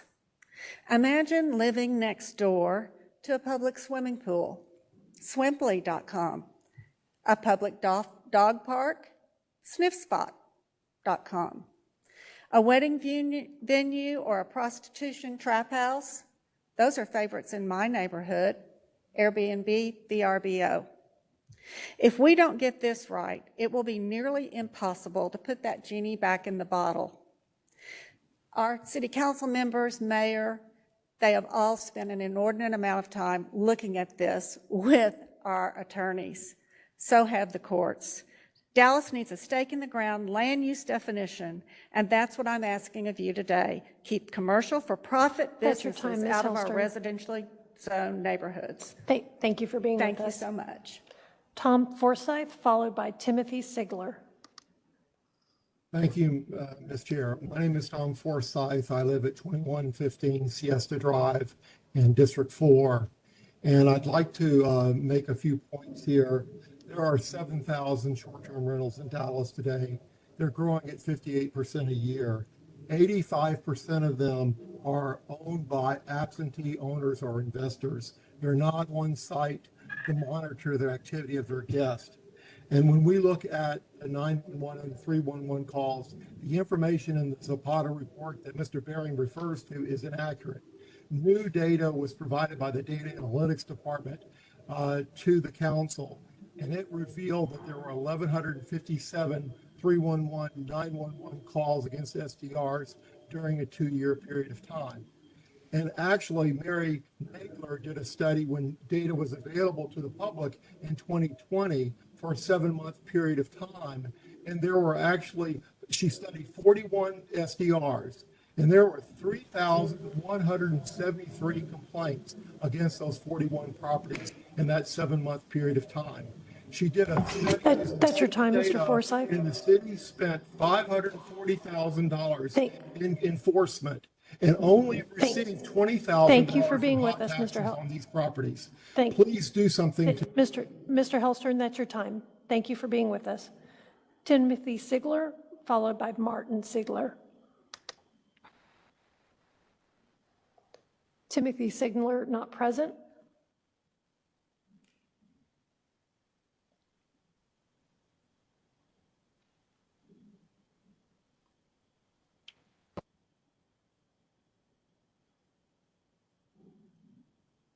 Is Mr. Sigler online?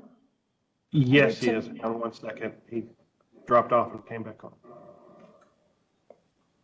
Thank you, Mr. King. So Timothy Sigler will be followed by Martin Sigler, followed by Jessica Black.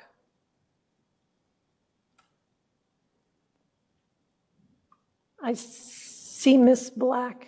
If you want to begin your comments, hear me we'll come now? back. Oh, yes, we can. Sorry. Stand by, Ms. Black. Mr. Sigler. Hi, my name is Timothy Sigler. I live at 6553 Lake Circle Drive in Dallas, in the Lakewood neighborhood of East Dallas. City staff has repeatedly said their data is incomplete. City staff says there's 3,000 STRs. However, third-party data suggests there's over 7,000, with STRs growing at 50%, over 50% every year. The platforms could easily tell us how many STRs there are in each neighborhood and the city at large, but they refuse to do so because they don't want us to know. Please vote to eliminate STRs in single-family neighborhoods.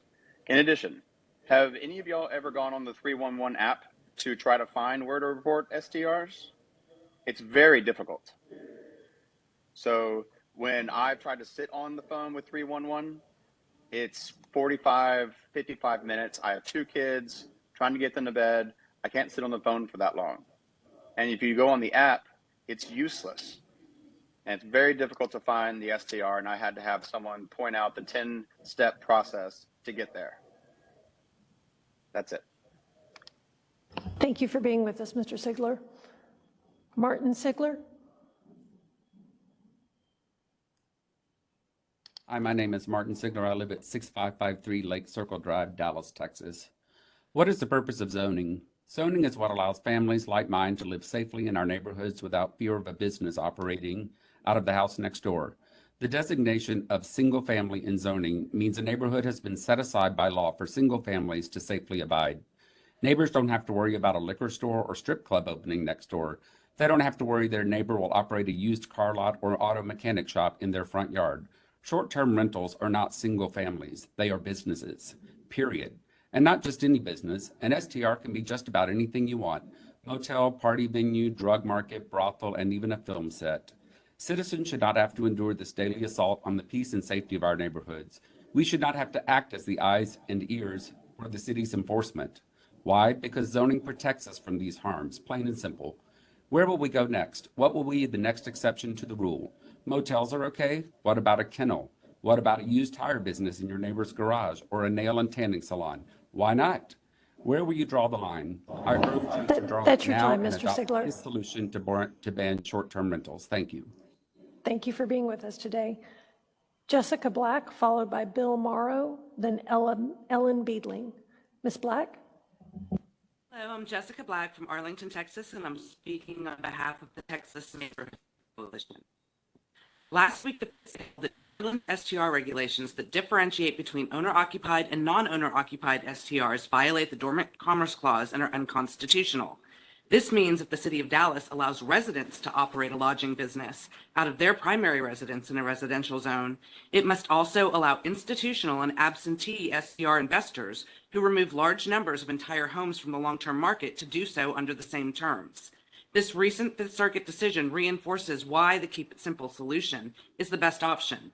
Not only does it protect long-term housing stock, the residential nature of neighborhoods, and residents' quality of life, but clear, bright-line zoning will stand up to legal scrutiny of both the state and federal courts. Please vote to approve the Keep It Simple solution and forward it to CPC. Thank you for being with us, Ms. Black. Bill Morrow, followed by Ellen Beedling, then Ed Sahara. Bill Morrow, good morning. Yes, good morning. Thank you for having me. I support the KISS solution, the City Council's consensus option for short-term rentals. As you know, our current residential regulations, the Dallas Development Code, shows lodging as non-permitted.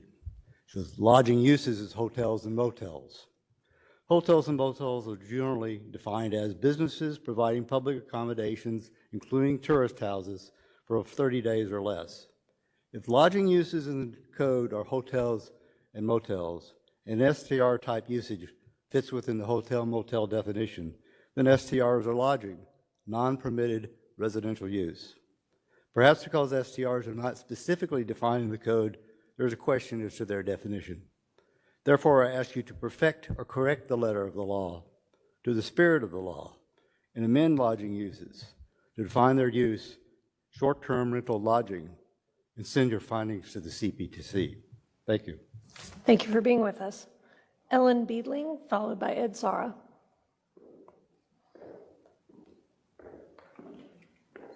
That'll be followed by Norma Menace and Bobby Clark. Good morning. Good morning. My name is Ellen Beedling. I live at 7538 Marquette Street.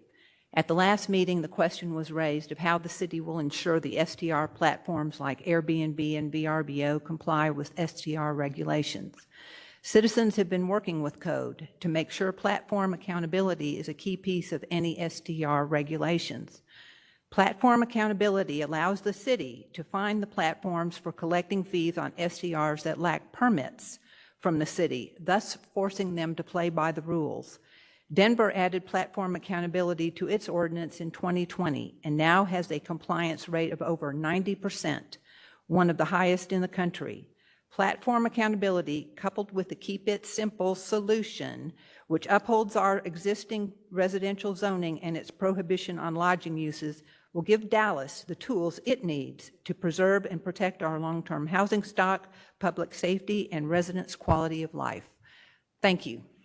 Thank you for being with us today. Mr. Zara. And that'll be followed by Norma Menace and then Bobby Clark. Good morning. Hello, my name is Ed Zara, 1003 Valencia, Dallas, Texas. Support Keep a Simple Solution. Support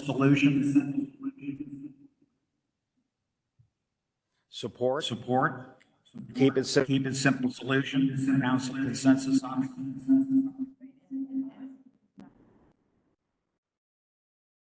Is it me?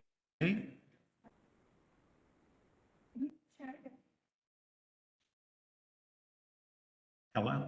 Hello? Is that better?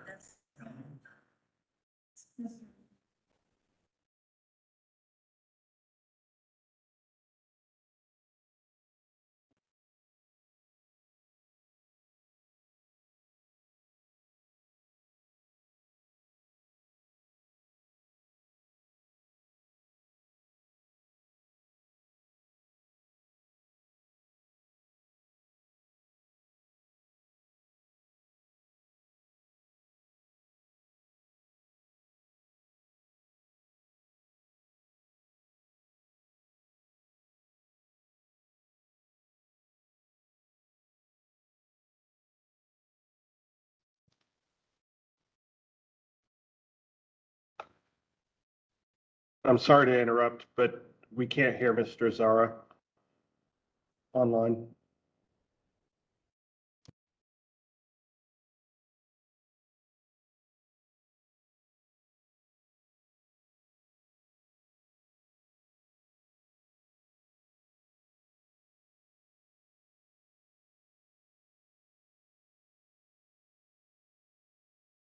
That's what it was. I could hear that.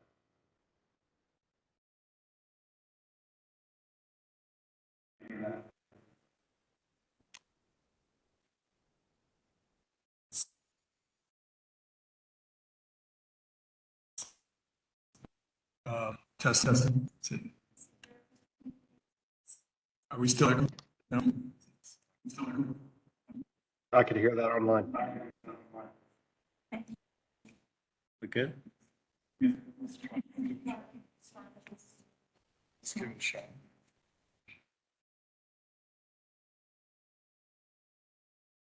Good. Yes? Okay. Support, keep it simple solution, council consensus option. Support, keep it simple solution. Consensus option.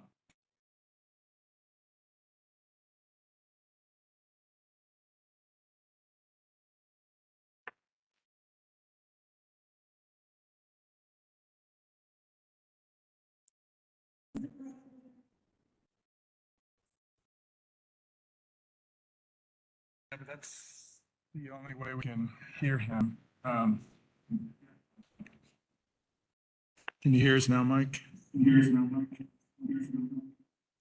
Yes, but there's an echo. Yes.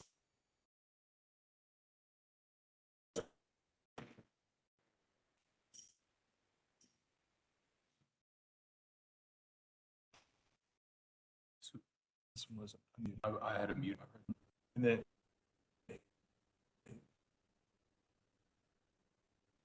when we muted just a second ago, here is because I said off. The city hall is cycled off as well. That may need to be reset.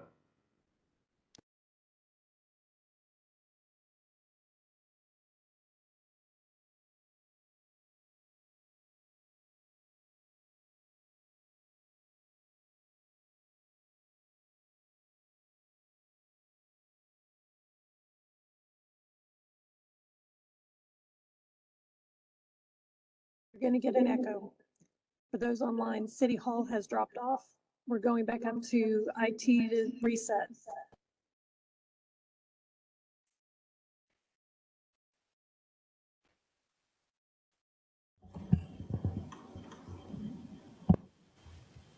Actually, no, we can't. Yes. Testing. Mike, can you hear us? I can hear you. Mike, can you hear us? Mike can hear us? Okay. Yes. Mike can hear us? Okay. My name is Ed Zara. My name is Ed 1003 Zara, Valencia, 1003 Dallas, Valencia, Texas. Support, Dallas, keep a Texas. simple solution, Support, council keep a simple consensus option. solution, There was council concern about the number of consensus 311 option. There was concern STR about the number calls. of Here are the 311 facts. STR The calls. May Here are the 21 report, facts. short-term The May rental 21 data analysis report, is short-term outdated rental and data inaccurate. analysis is The city outdated. council is already aware of the following issues. The report cited only 79 complaints since 2020, but it reflected citizen responses to a survey, 311, not complaints. At council request, accurate data was provided by the Data and Analytics Department. It shows 1,157 complaint calls involving STRs between January 2020 and February 2022, not the 158 code complaints you just spoke about. City staff acknowledged that complaint data presented does not accurately reflect the nuisance activity of STRs because there is no accurate process for collecting this data. This is a land use issue, and the KISS solution is the best solution. Direct CPC to define STRs as a lodging use. Thank you. Thank you for being with us. Norma Minnis, followed by Bobby Clark, then Martha Carlson. Norma Minnis, not present.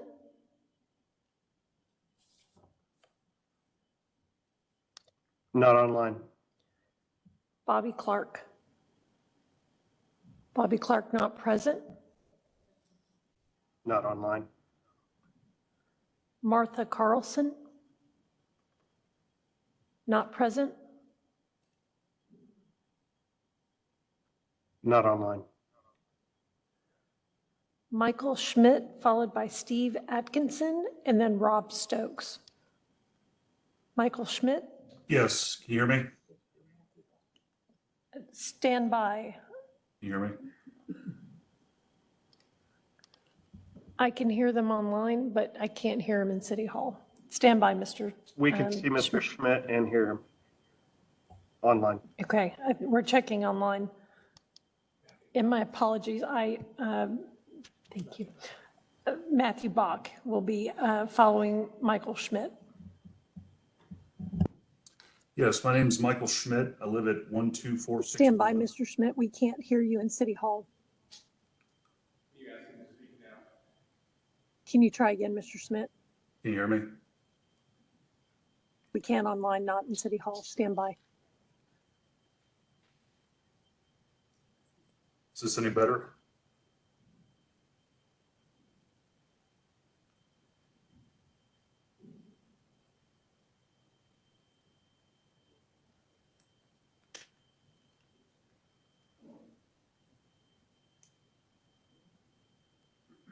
I want to thank everyone again for their patience with our technical challenges today. Mr. Schmidt, can you try again? Yep. Can you hear me? Yes, please begin with your name and address. Yeah, my name is Michael Schmidt. I live at 12461 High Meadow Drive, Dallas, Texas 75244. Me and my wife are first-time homeowners. Moved in about a year and a half ago. We live next to a short-term rental that was purchased shortly after we moved in. It's owned by an LLC out of California. It is the brothel that was mentioned by the first speaker. I've never met the owner, never met the property manager. I have no one to talk to if I have an issue with it. Other than 311, which I've reached out to several times, it's worthless. I could give you more stories, but at this point, you guys got to be getting tired of hearing them. I mean, this has been going on for how long now? And you guys have solved literally nothing. There's no regulations. There's no zoning ordinance ruling. How much longer or how many more one-minute testimonies do you have to hear before you make a decision one way or another? For every minute or every vote that you delay this, you're giving those bad hosts more time for free reign to do whatever they want. And that doesn't make any of the good hosts look any better. I urge you to please make a decision. I mean, we're getting frustrated.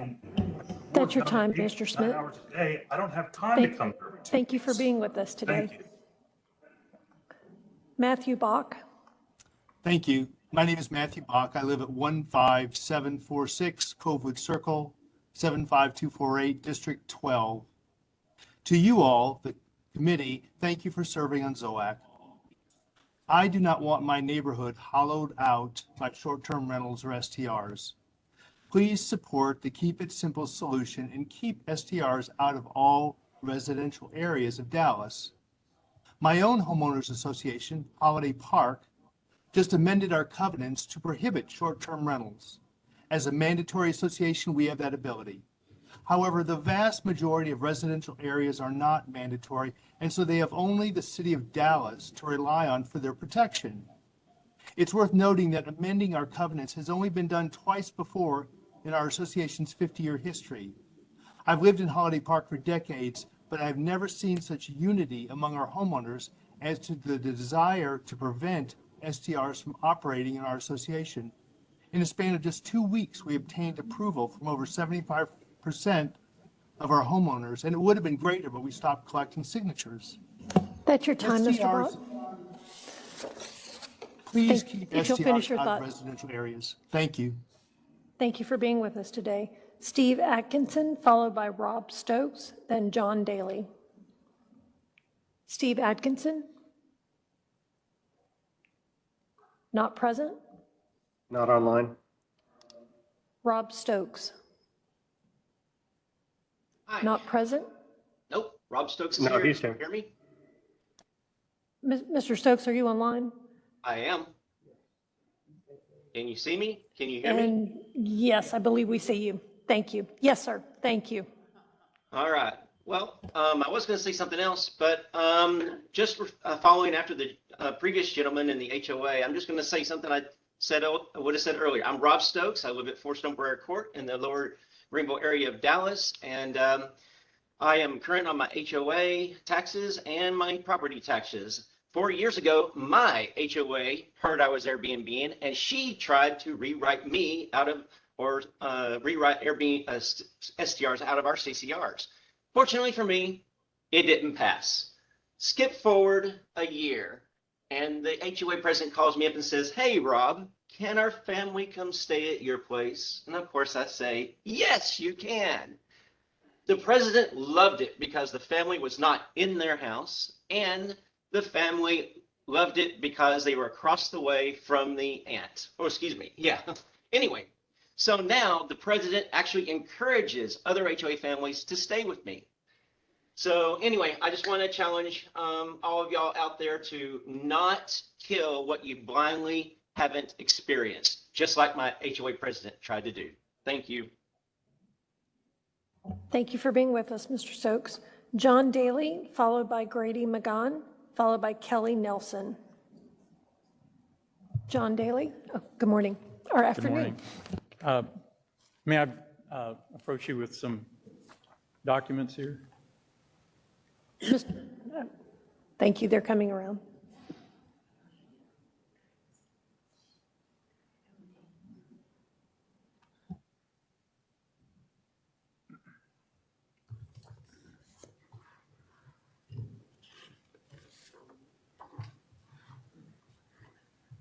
If you'll begin with your name and address, thank you.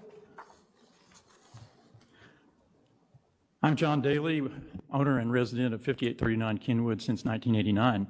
It's too late. When the party at the SDR across the street woke you up at 2 a.m. and you went over to film the action, were noticed and were asked, "Are we too loud?" And the guy with the monster truck periodically punches his remote, causing headlights to light up your house. Cars come and go with occupants shouting, "Is this the place?" Doors slamming, dogs barking. Time to call the police? Or watch and wait until 5 a.m.? Who is guilty? Not the Airbnb renting to someone with no reputation for calling all his rowdy friends to party, not the STR owner profiting from whatever and whomever rents. What about STR superhosts who only want regulations because they are such good neighbors? How many houses do they utilize as STR hotels? Do we want fewer families living in our neighborhoods and more corporate and investor-owned houses? As surely as Russia has invaded and grabbed land in Ukraine, STR hotels have insidiously stolen our neighborhoods. Will we fight back and zone STR hotels out of our finite, precious neighborhoods? That's your time. Thank you for being with us. Grady McGon, followed by Kelly Nelson, then Paige Mirles. Mr. McGon, we see you online. We can't hear you.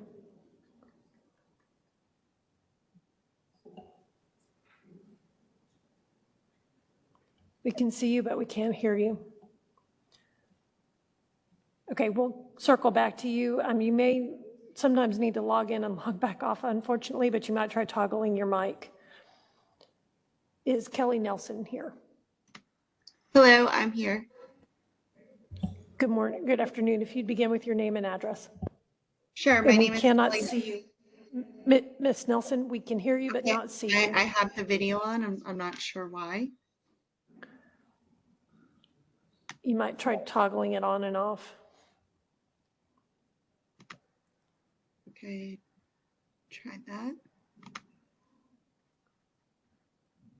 It says it's running. Yeah, we can hear you but not see you. Okay, we will come back to you and hopefully get that troubleshooted. Mr. McGon, are you?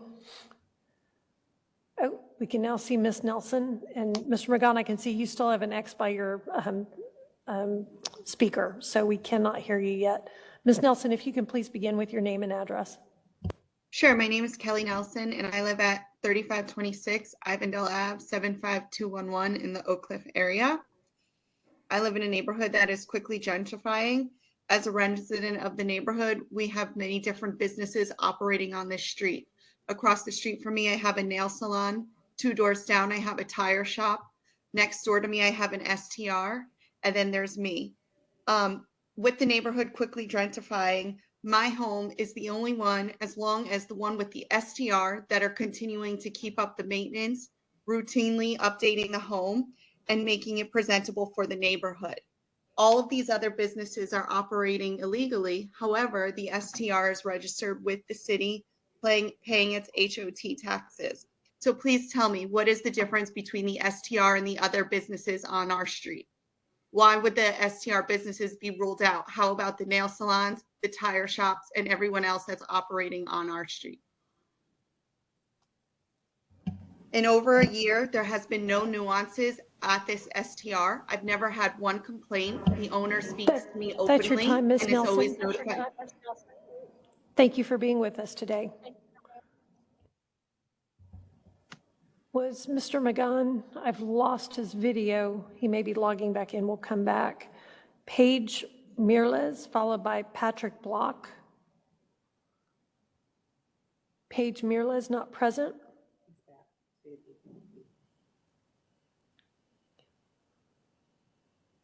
Is Miss Mirles online? Not online. Okay, and Mr. McGon, it looks like we may hear you. Yeah, Grady Perfect. McGann, 3218 Urban Avenue, STR operator. Look, I understand that the anti-side of this issue is better at organizing, applying political pressure both in public and behind closed doors, and being persistently aggressive. But what I don't understand is how unfair and one-sided this process seems to have become. How has a vote to move this agenda item to CPC already been taken after so little consideration has been given and so little information has been provided to you? It seems that the fix is in. ZOAC hasn't done its due diligence here. Operator-occupied SUP accessory use options have not been fully explored. As a fellow city commissioner on the Arts Commission, I'm very familiar with how such considerations move through committee. I've watched plenty of ZOAC meetings over the years, and there have not been items pushed through so quickly after so shallow of a dive. ZOAC is notorious for going deep. I only ask that we, the ones whose lives will be drastically altered by a draconian zoning decision, at least be given the courtesy of full consideration. The phrase the opposition has been using, KISS, that actually means keep it simple, stupid, but you are not stupid people. So please, I implore you to be impartial. Do not simply bow to pressure. Take the time to fully understand this issue, the documented history of how we got to this point, and all of the options there are before making a decision. Really, brothels now? Russia, Ukraine, seriously? We are not evil people. That's your time. Ridiculous. Thank you for being with us today. Patrick Block, followed by Azar Tafiq. Patrick Block, not present. Patrick here, can you hear me? Oh, sorry, I can see you now. Yes, sir, if you'll please begin with your name and address. You'll be, My name is Mr. Tafiq, Mr. Block is online. You'll be next. My name is Patrick Block, and I live at 5806 Victor Street in East Dallas in a single-family zone district. I'm a longtime Dallas resident who rents a space out of my primary residence. This is the same residence used for my driver's license, home exemption, voter registration, vehicle registration, and tax returns. The Keep It Simple solution of blanket zoning to eliminate both owner-occupied and non-occupied short-term rentals is simple, but it is not smart. It hurts Dallas residents who are not part of the problem. If exceptions for occupied properties were included in discussions, almost all opposition would have disappeared, and we could have had something on the books a long time ago. Keeping the Fifth Circuit Court decision in mind, I ask that you consider home operators and come up with a smart solution that addresses problem owners and not a simple solution that hurts Dallas residents who are not part of the problem. Simple answers are just that, simple, but they're not fair and they're not smart. Please keep it fair, keep it smart. Thank you. Thank you for being with us, Mr. Block. Azar Tafiq. Good afternoon. My name is Azar Tawfiq. I am a resident of 13750 Rolling Hills Lane, Dallas, Texas. I've been an STR operator for the last 5+ years, and over the years I've seen different regulations come in, and your data already shows 90+% of STR owners are compliant. So my request is to come up with a solution which is optimal for everyone.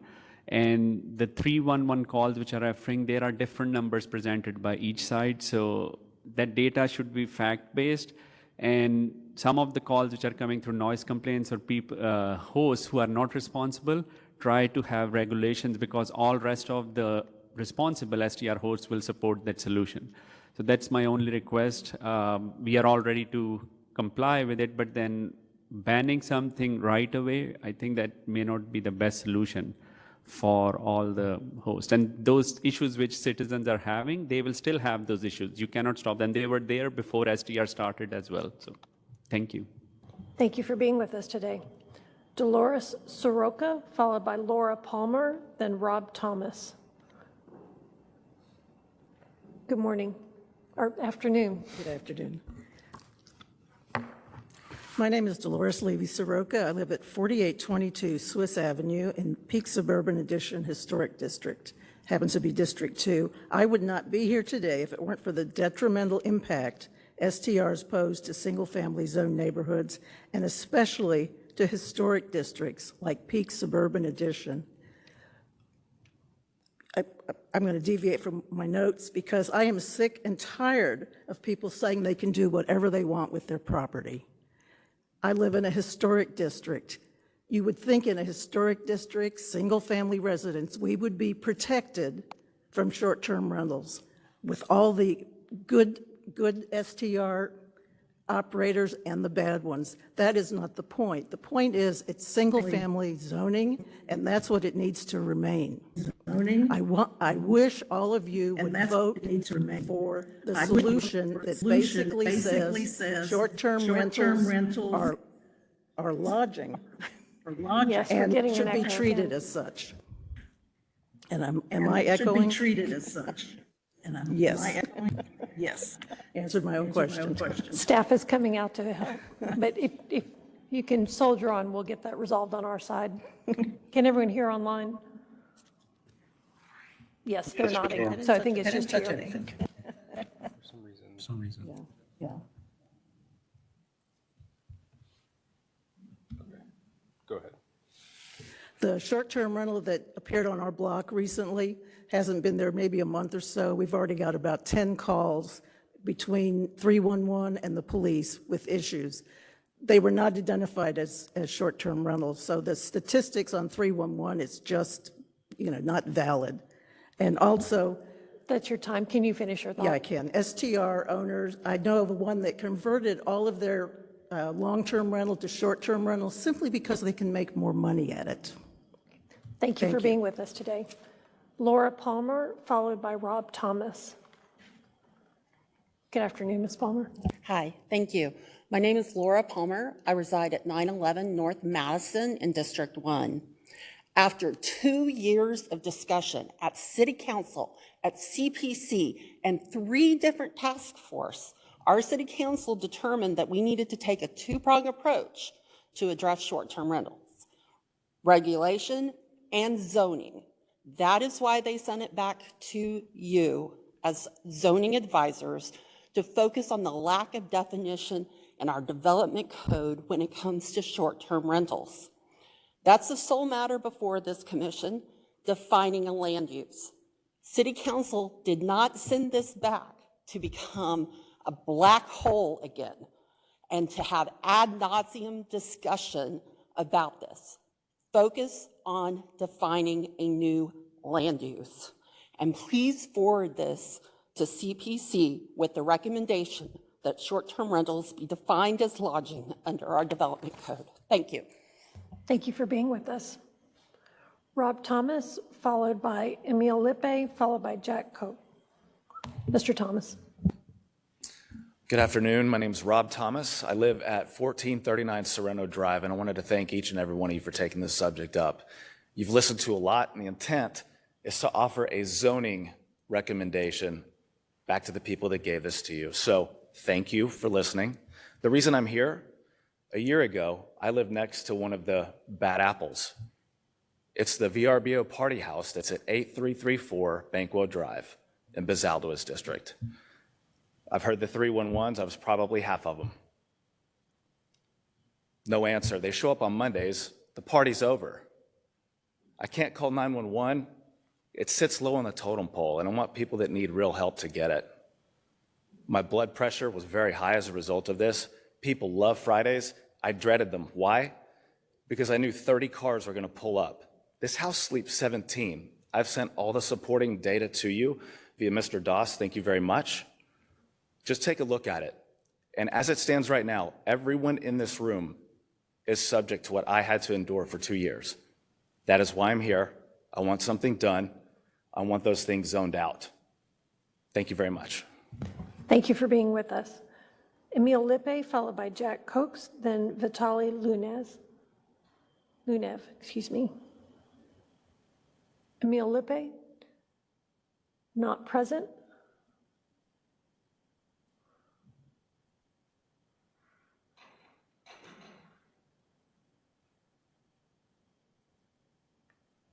One moment, he's online.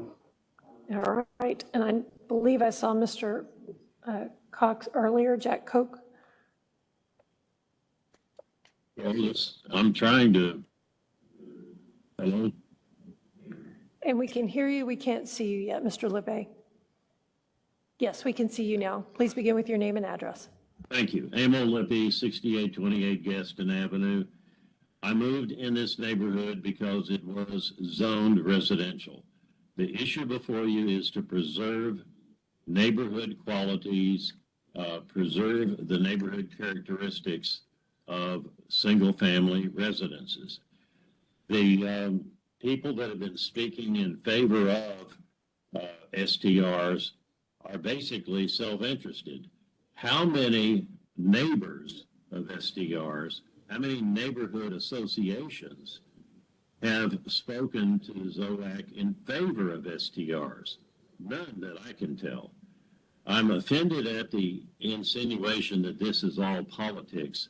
We've been working on this for 3 or 4 years, many, many meetings, and the basis for this proposal is that neighbors and people that want to live in residential neighborhoods are supporting it. And if you open up the door to STRs, history has shown That's your time, Mr. Lippe. multiple owners. Our neighbor owns at least 5 STRs. Thank you for being with us today. Jack Koch, followed by Vitaly Lunev, Marisol Tim. Yes, good morning. My name is Jack Thomas. My wife and I reside at 7658 El Pensador Drive in Dallas. We're in District 12. We purchased our home in 1985 with the understanding that our residential neighborhood was zoned for single-family residences and that our home and investment was protected by the development code. That appears to no longer be the case as more short-term rentals are allowed to operate unabated in residential neighborhoods. Our greatest right as homeowners, which is single-family zoning, has been diminished. We strongly oppose the operation of STRs in our neighborhood and understand all too well the destructive nature they can have on a neighborhood. Last year, an STR party house in our neighborhood was the scene of an out-of-control party attended by hundreds of teens. The result, one person shot, arrested for drug possessions and underage drinking, a party house crashed, nudity, homeowners terrorized, and the yards nearby literally littered with beer bottles and shell cases. Please, please vote to amend the development code, add STR to lodging use, and forward the matter to CPC. Thank you for your time. Thank you for being here today. Vitali Luna, followed by Marisol Tim. Charlie Lute, F623 Haynes Avenue. As several members of the council pointed out, the proposed solution is not concerned with the issue at hand. No matter what data you pick, pro or against STR, it's only a handful of properties that are causing the issue. In fact, to use an example, just my own house, the neighbor down the street that's a long-term resident who has a dilapidated property with peeling lead paint, overgrown grass, and creating issues with parking, creates way more issues than a short-term rental on the other side of my house. So we really should focus on enforcing the code that we already have. Whether it's loud music, there obviously shouldn't be any brothels, but that can happen anywhere. We should just focus on the code we have and its actual enforcement by 311 and 911. Thank you. Thank you for being with us today. Marisol Tim, followed by Greg Estelle, then Barbara Batson. Ms. Tim? Thank you. My name is Marisol Tim. I'm at 814 Elsa Street in Oak Cliff. I'm the owner-operator of a short-term rental and a superhost on Airbnb and Vrbo. I, like many responsible hosts, have paid my hot taxes every month since I started hosting. I purchased a triplex that's over 100 years old and invested a substantial amount of time and money to renovate it from a rundown apartment to a beautiful and comfortable place for visitors to stay while in Dallas. This is my livelihood. I employ cleaners, handymen, landscapers, and other businesses in Dallas with community itself, all of which will lose a critical stream of income if you force short-term rentals out of residential communities in a time of inflation and on the brink of recession. This is not a battle against big business, fat pocket investors, or Airbnb. By supporting the Keep It Simple strategy, you're hurting your own neighbors in the small communities that bring small businesses that bring tax dollars to this community. Applying a simple solution to a complicated problem will result in a poor outcome, resulting in job loss and loss of city tax revenues for starters. And wins, bad hosts who don't care about breaking the rules and know that the regulations are not enforceable. Our neighborhoods will be no safer. Thank you. Thank you for being with us today. Greg Estelle, followed by Barbara Batson. Greg Estelle? Not present. We have a Greg online, but I don't have a last name, so if that's Greg Estelle, please show up on video and unmute yourself. Okay, is Barbara Batson online?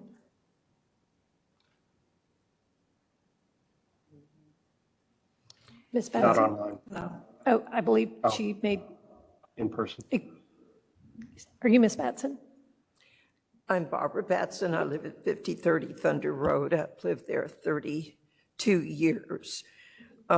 We bought our home here because it was a very quiet neighborhood. The atmosphere was most appealing, and all of the serenity now has been stripped away from our neighborhood because we have all become stressed because we, in a short 12-family, very small cul-de-sac, we have 2 STRs. They've taken over. First party was over 100 people, 25 cars saturated the entire cul-de-sac. We call for code, we call for police.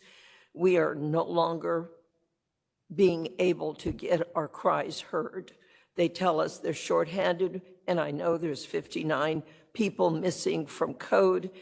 Police officers, 600 short. So we can't even expect to get somebody to come to our rescue now.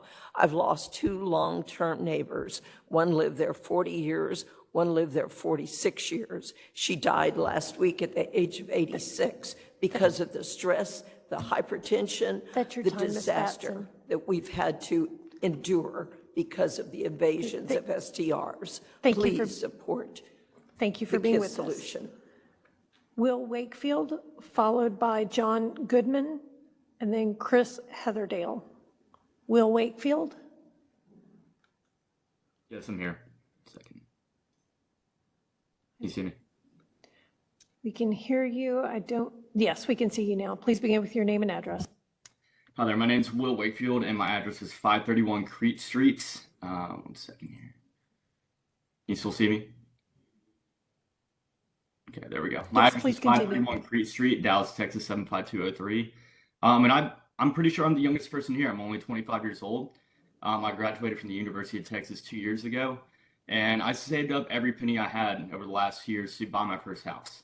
When my roommates bailed on me and I could no longer cover the mortgage, I turned to short-term renting, and it literally saved me financially. I would have had to fire sale the property if it weren't for this this great avenue.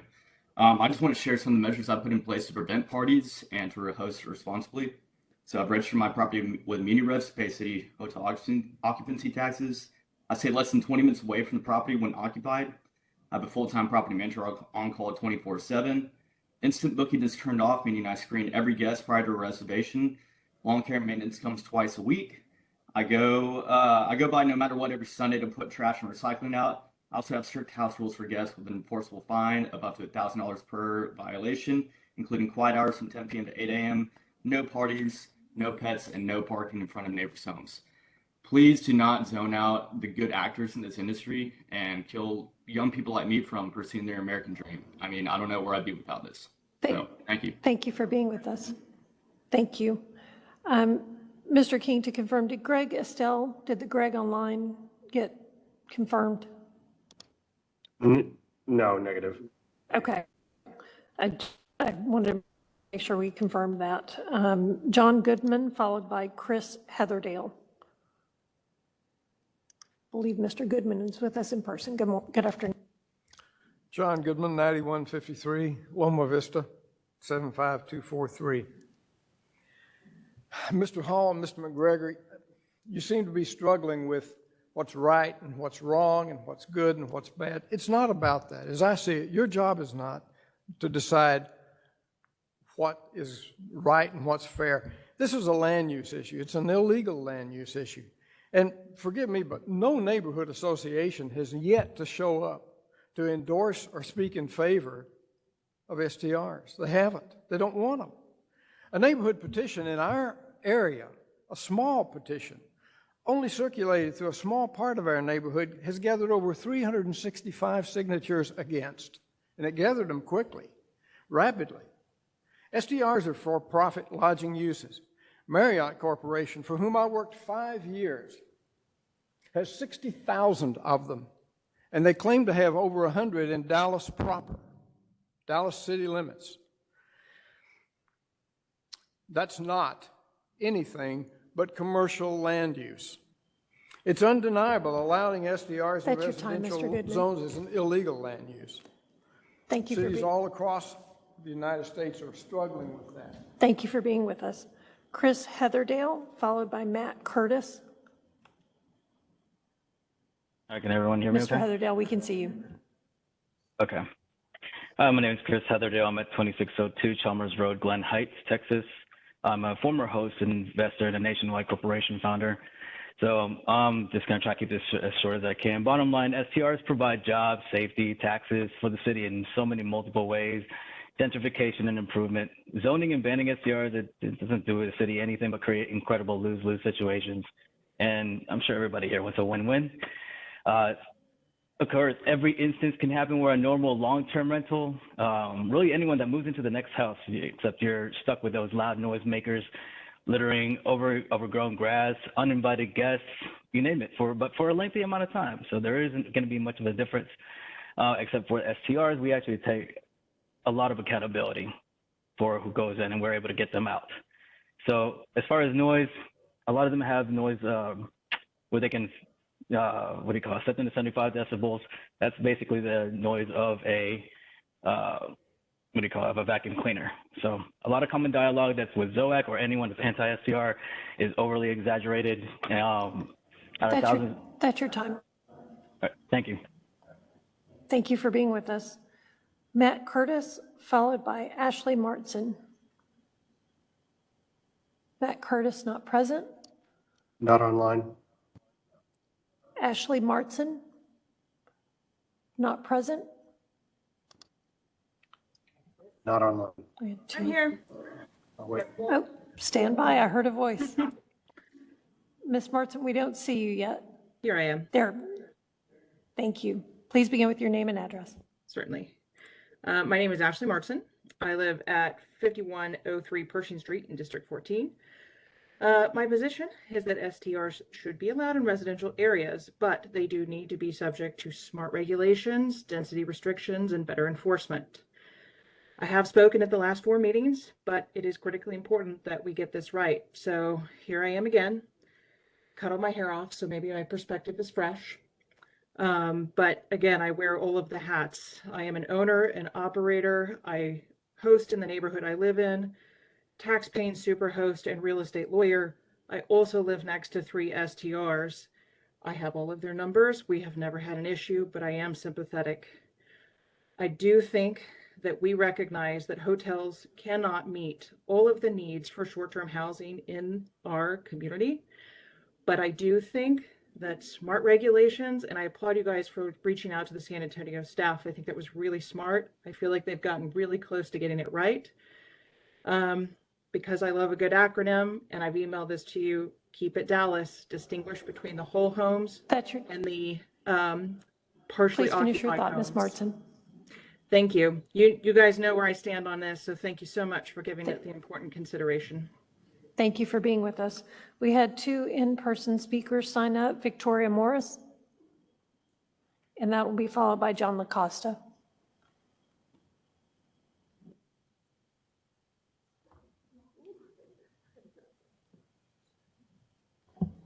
Good afternoon. Hi there. My name is Victoria Morris. I'm a land use attorney at Jackson Walker, address 2323 Ross Avenue, Suite 600. We've had the opportunity to visit with staff and many of you to discuss our mixed living community proposal, which we believe is within the scope of this committee's charge of considering amending the development code with consideration to lodging uses and related provisions.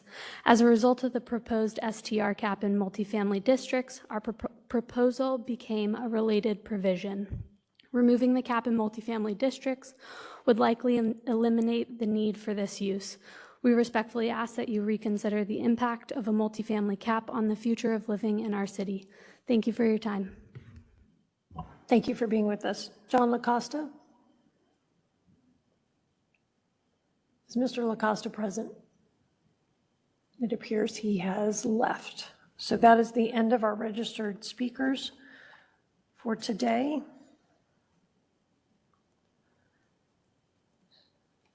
Members.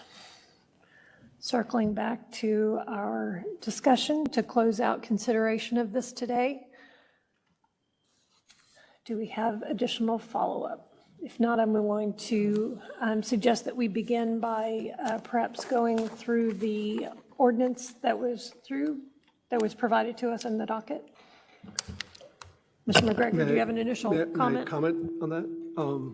So, Madam Chair, I think there's an elephant in the room, and it's the question of,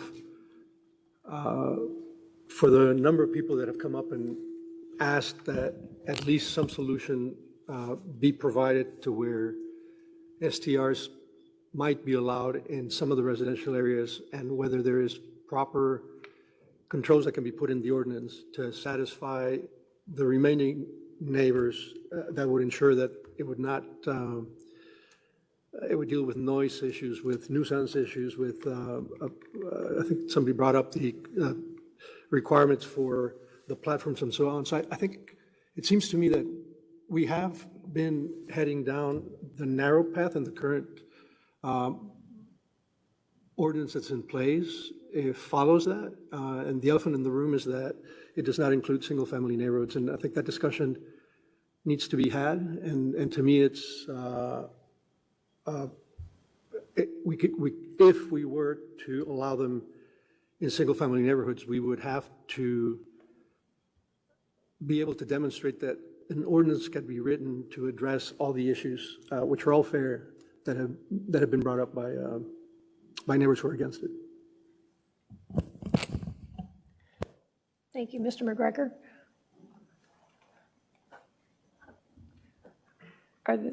So it sounds like that may be part of our either district consideration or potentially within additional provisions.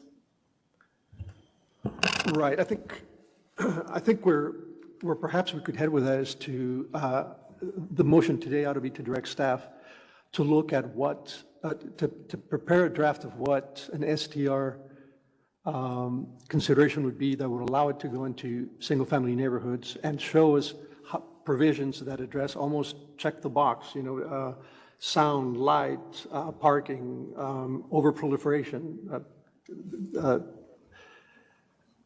Because we don't have something that, we can't respond to people who are so upset about the fact that these are such disturbances for them. We can't say, hey, look, we can deal with it through regulation. We don't have something to show them that would do that.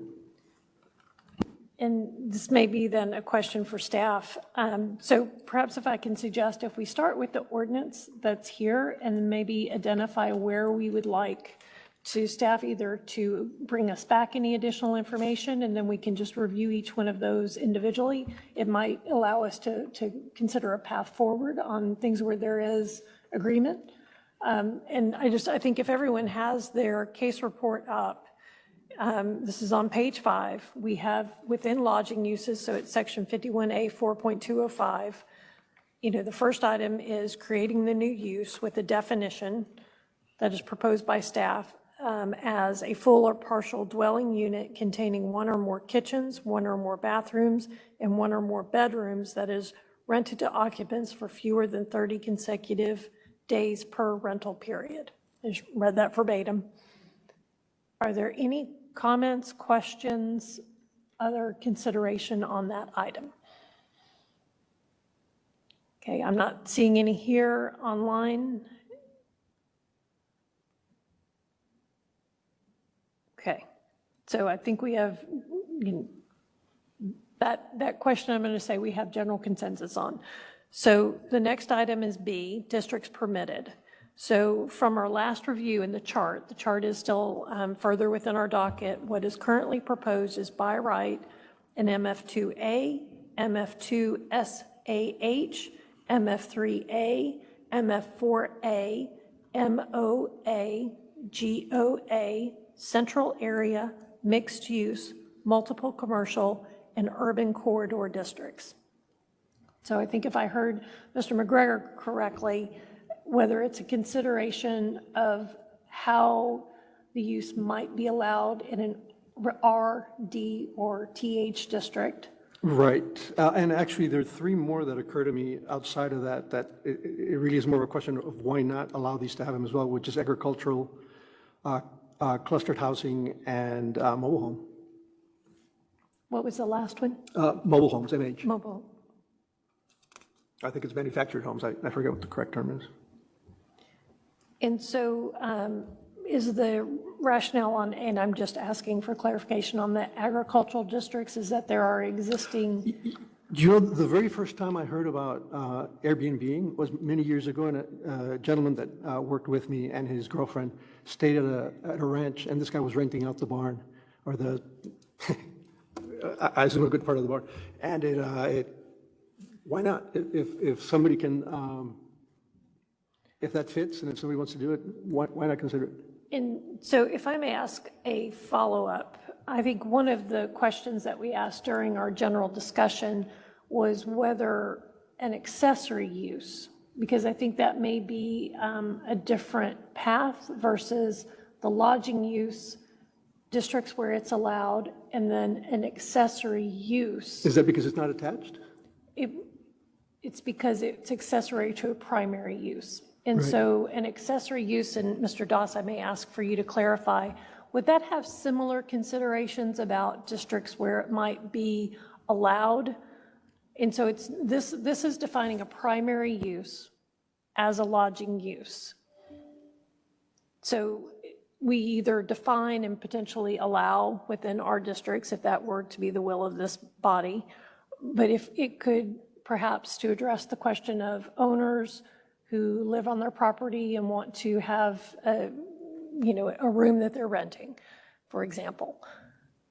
Would that be something that might be considered as an accessory use instead of a primary use?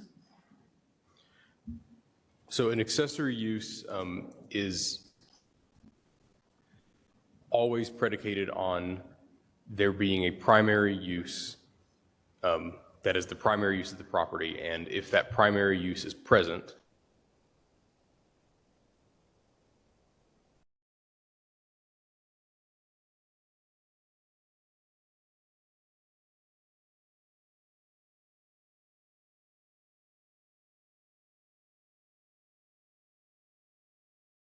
I'm not hearing anything. Is anybody else? Mr. Doss dropped out. Oh, okay. Well, the City Hall audio feed has dropped out.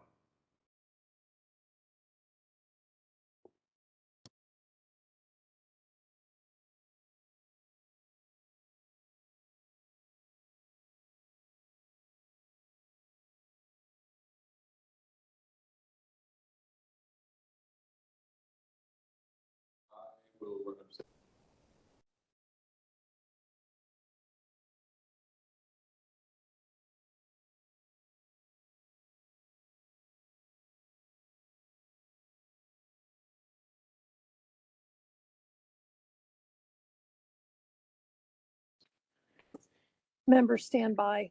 We appear to have lost City Hall again.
And for our members online, if you don't hear us, someone speak up.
Mr. Doss, you're muted. Mr. King, are you not able to hear us? No, we were not able to hear anything.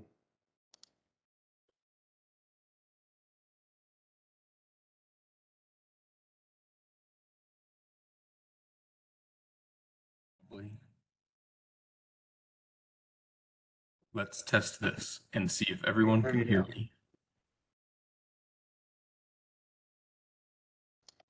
I could hear you then, Mr. And there are Doss. no echoes in chambers, so I will start over. The way that an accessory use works is that an accessory use is allowed in conjunction with the primary use. In this case, if we built off the Los Angeles model of, let's call it home sharing, the accessory use of home sharing could be allowed in conjunction with the primary residential use on the property. That use of the property, regardless of zoning, unless you further restrict the zoning, that use of residential is what enables, the legal residential use is what enables the accessory use of home sharing. Now, I don't think you can still also talk about ownership status or tenants. I think that is still precluded, but you can say if there's no residential use here, and residential use would be someone, a permanent residence, then there can be no accessory home sharing use because you have to first have and establish a residential use. And I believe that the way we define residential use or primary residence, something of that nature could be discussed by the committee and by City Plan Commission and Council.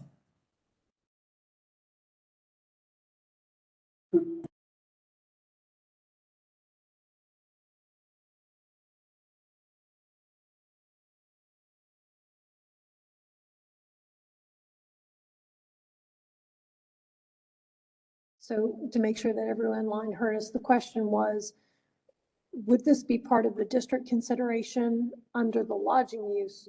And I'm going to defer back to Mr. Doss, because that would be the two paths. Is that correct? If the body wanted to recommend a path that would allow this as a residential, it would either be within a district definition or potentially, if staff was directed to evaluate it, as an accessory use. Is that correct? Those would be the two paths. That is correct.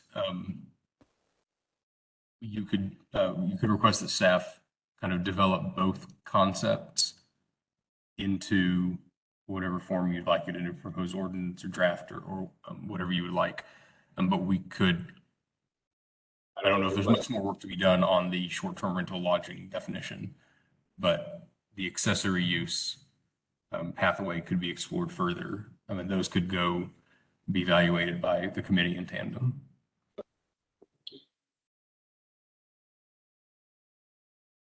So with that context, is there further discussion or clarifications on the proposed districts for short-term rental lodging under the lodging definition? So this is on page 5 of the case report, item 3B.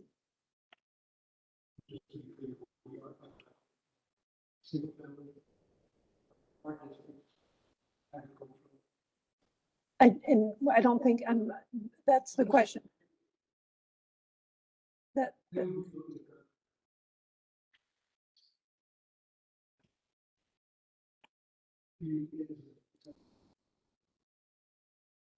And so I'm going to ask Mr. Doss again.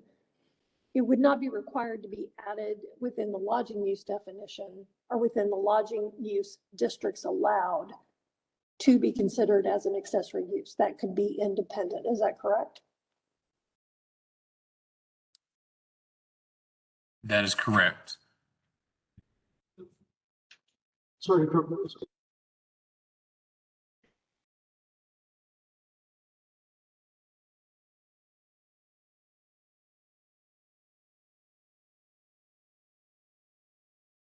If the committee, I believe that would be up to the committee to in its voting record to make that determination. Okay, so members, there's a request that as we consider today's discussion, that R, D, T, H, C, H, M, H, which is manufactured housing, and agricultural be considered for allowed districts. So is there other discussion on that while we're on districts? Can you repeat that, please? Yes, and so for those here, I know all of us have our mics muted. The question from Mr. Reeves was to repeat the districts that are suggested for discussion, the additional allowed districts, and those would include R districts, D districts, TH districts, CH districts, MH districts, and A districts. Mr. McGregor, is that the correct list? And to include those in the framework of an accessory use? Mr. Reeves, can you say that one more time? Yeah, The purposes of that is to look at that as an accessory use in those districts. I'm a little bit disjointed between the accessory use in those districts. That's what I'm disjointed about. And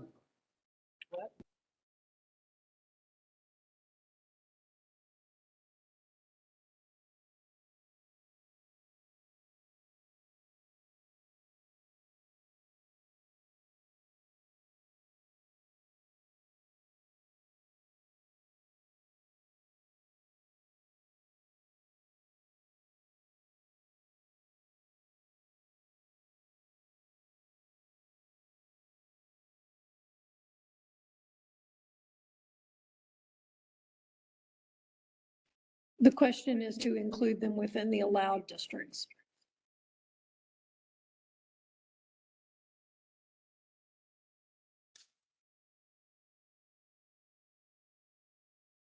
And Mr. McGregor, just to be clear, currently there are no, when you suggest that these be included for consideration, is this anticipating that there would be residency requirements, that there would be density limits? What items would you?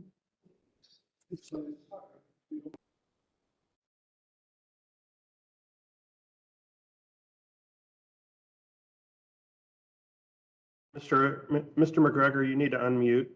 We can't hear you online.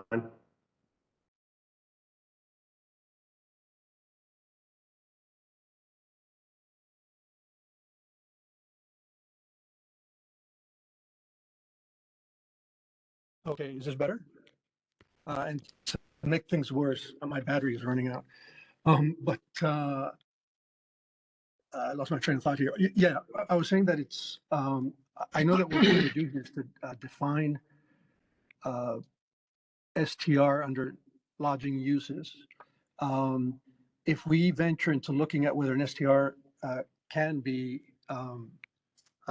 would work, say, in our district, what's difficult is not seeing the language that's going to go into the short-term rental chapter, which is alluded to in the next page, because that will give us a clear idea of what kinds of restrictions will be put into to prevent overproliferation, to control or eliminate party houses, to noise, traffic, and so forth. Also, how the permitting process will work and so on. So at this point, I'm putting this in there.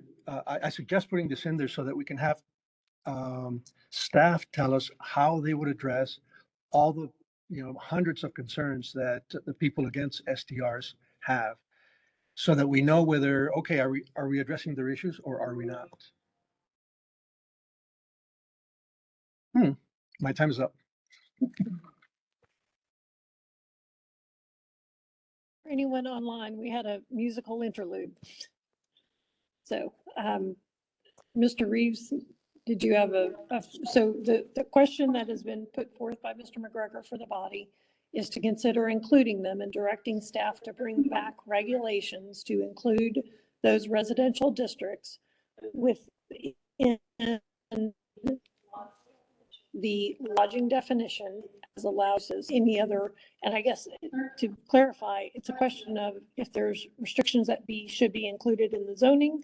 And then we do know that there's a separate operational chapter, regulation chapter, excuse me. I call them operations as a way to.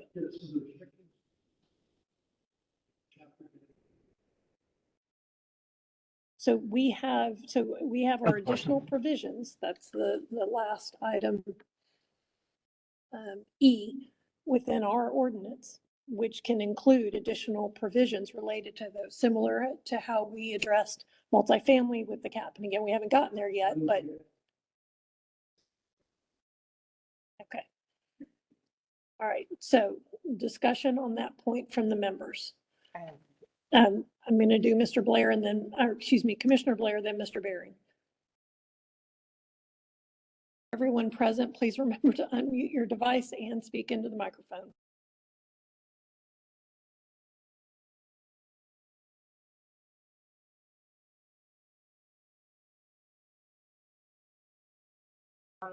Members online, can you hear? No.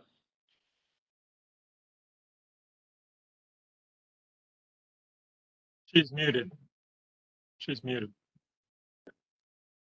Oh, I know what I did wrong.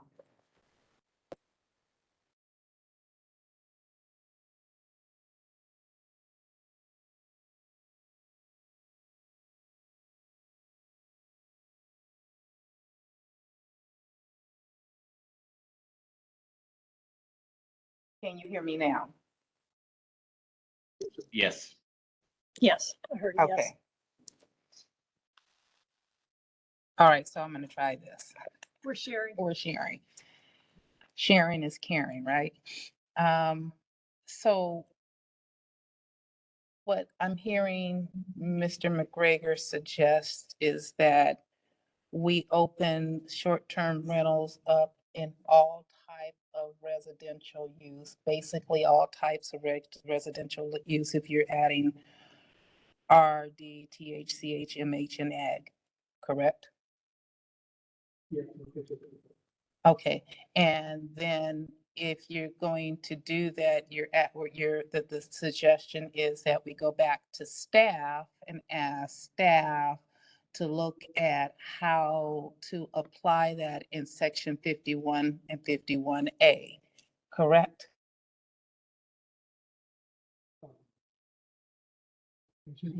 How to apply that, what would it look like in 51A, and 51 and 51A? But then it would be left up to code to have to come up with regulations on how to take whatever it is that is determined and decided in the writings of 51 and 51A to come up with rules and regulations how to manage whatever is written in 51 and 51A. In essence, what this would be asking us to do is to rewrite all of our existing code for residential uses to accommodate a new definition called short-term rentals. Would that not be correct, Mr. Doss? So I think that what we currently have proposed is a set of regulations that, as applied, as proposed, would only apply to properties in the zoning districts that are currently listed as allowed. Sorry for the word salad, but that means we're only allowing them in multifamily districts right now. So the additional provisions only applied to multifamily properties. So we only developed regulations related to multifamily properties, like the 10% cap on multifamily units being used as short-term rentals as you do the math based on the lot. Well, that doesn't really have any application to a single-family neighborhood because every lot is one. If there's an STR on it, that's 100%. That doesn't make any sense to say 10%. So now we need to step back and say, well, how do we apply a similar, if we want to, if the desire of the committee is to have a density limit, how do we apply that to a single family neighborhood as opposed to a multifamily development? And that would be still within this section 4205 lodging uses, subsect paragraph C, short-term rental lodging, short-term rental lodging. And then if there are additional provisions that make sense to only apply to single family districts, what, are there more of those? Do we need to think about parking in a different way for a single family neighborhood that has short-term rental units than a multifamily project that already has a parking lot that has 15% guest parking versus a single family home that has one required parking space? Those are the things that I think that Mr. McGregor is asking us to look into when we consider single family as opposed to just being allowed in multifamily districts.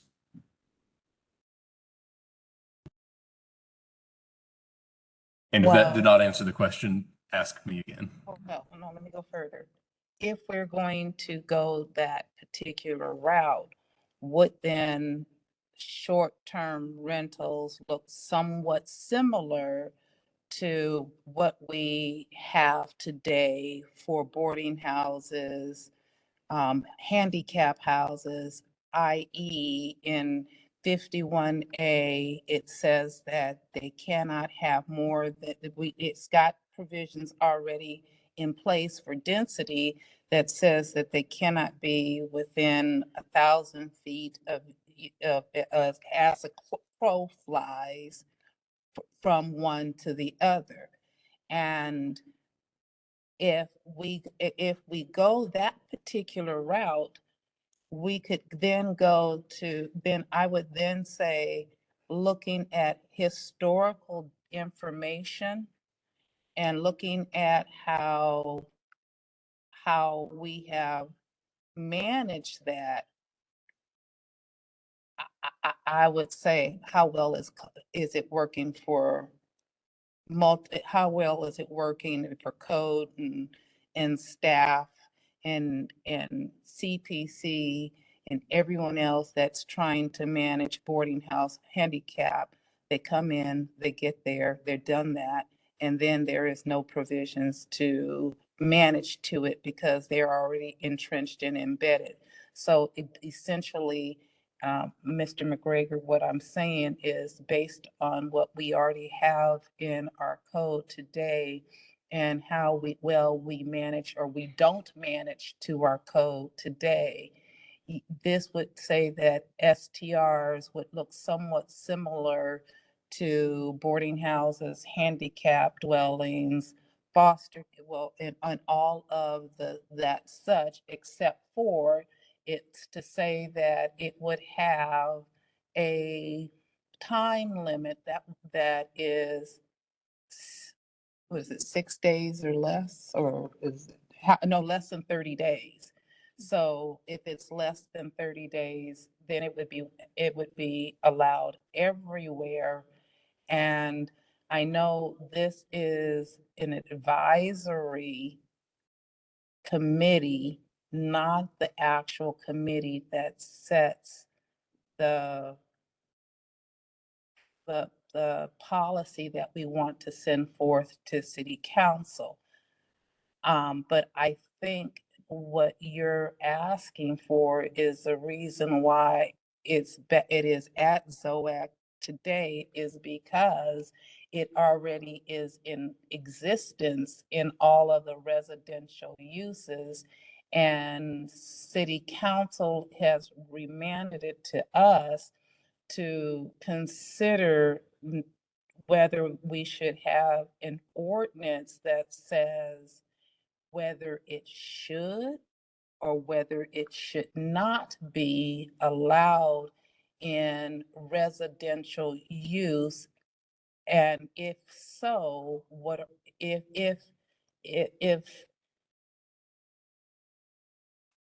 if we saying that we're adding all of the residential uses, that's the loop that we're putting it in a loop that city council has sent it to us and said there's already an issue that we need to address.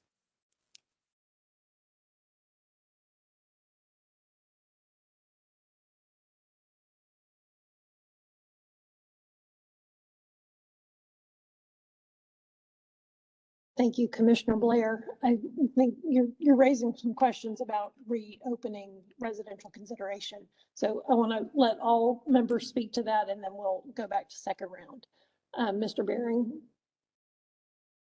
Yes, thank you. Can't hear you. Can you hear me? Hear me?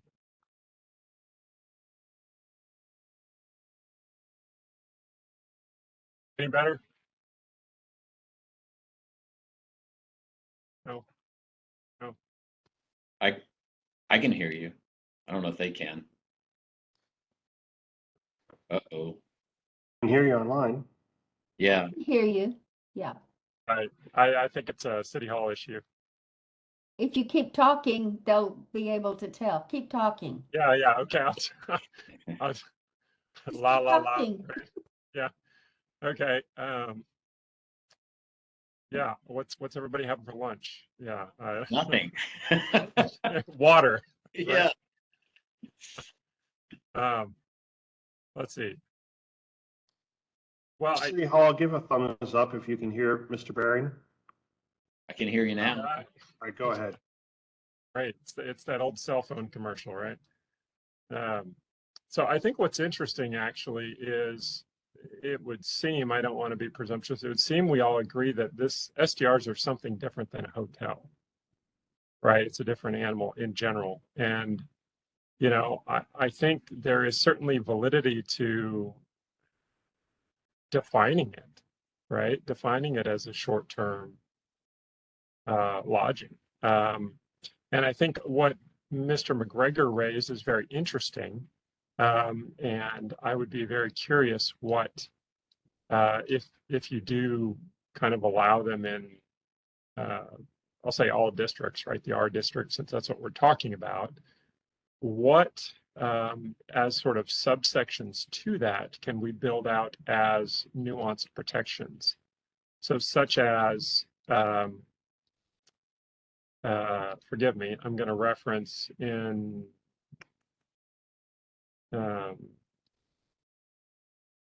multifamily section 209, I was trying to pull it up. There's a table, right, that says in each district, it's multifamily, right? So it talks about TH districts, MF districts, you're allowed this density. Are there similar things we could build out as a subsection to defining this as a short-term lodging use, allowing it in our districts, however, with these caveats? Are those things, those items, a part of our purview, or are those, I understand there's a number of those, including noise and such, that would be more chapter 27, but are there things such as a density table that we could include here as a subset? Thank you. Yes, so any additional provision that the committee would like to recommend that is land use related to, that's not the right way to say that, that is related on a land use basis to the regulation of short-term rentals, it is completely appropriate.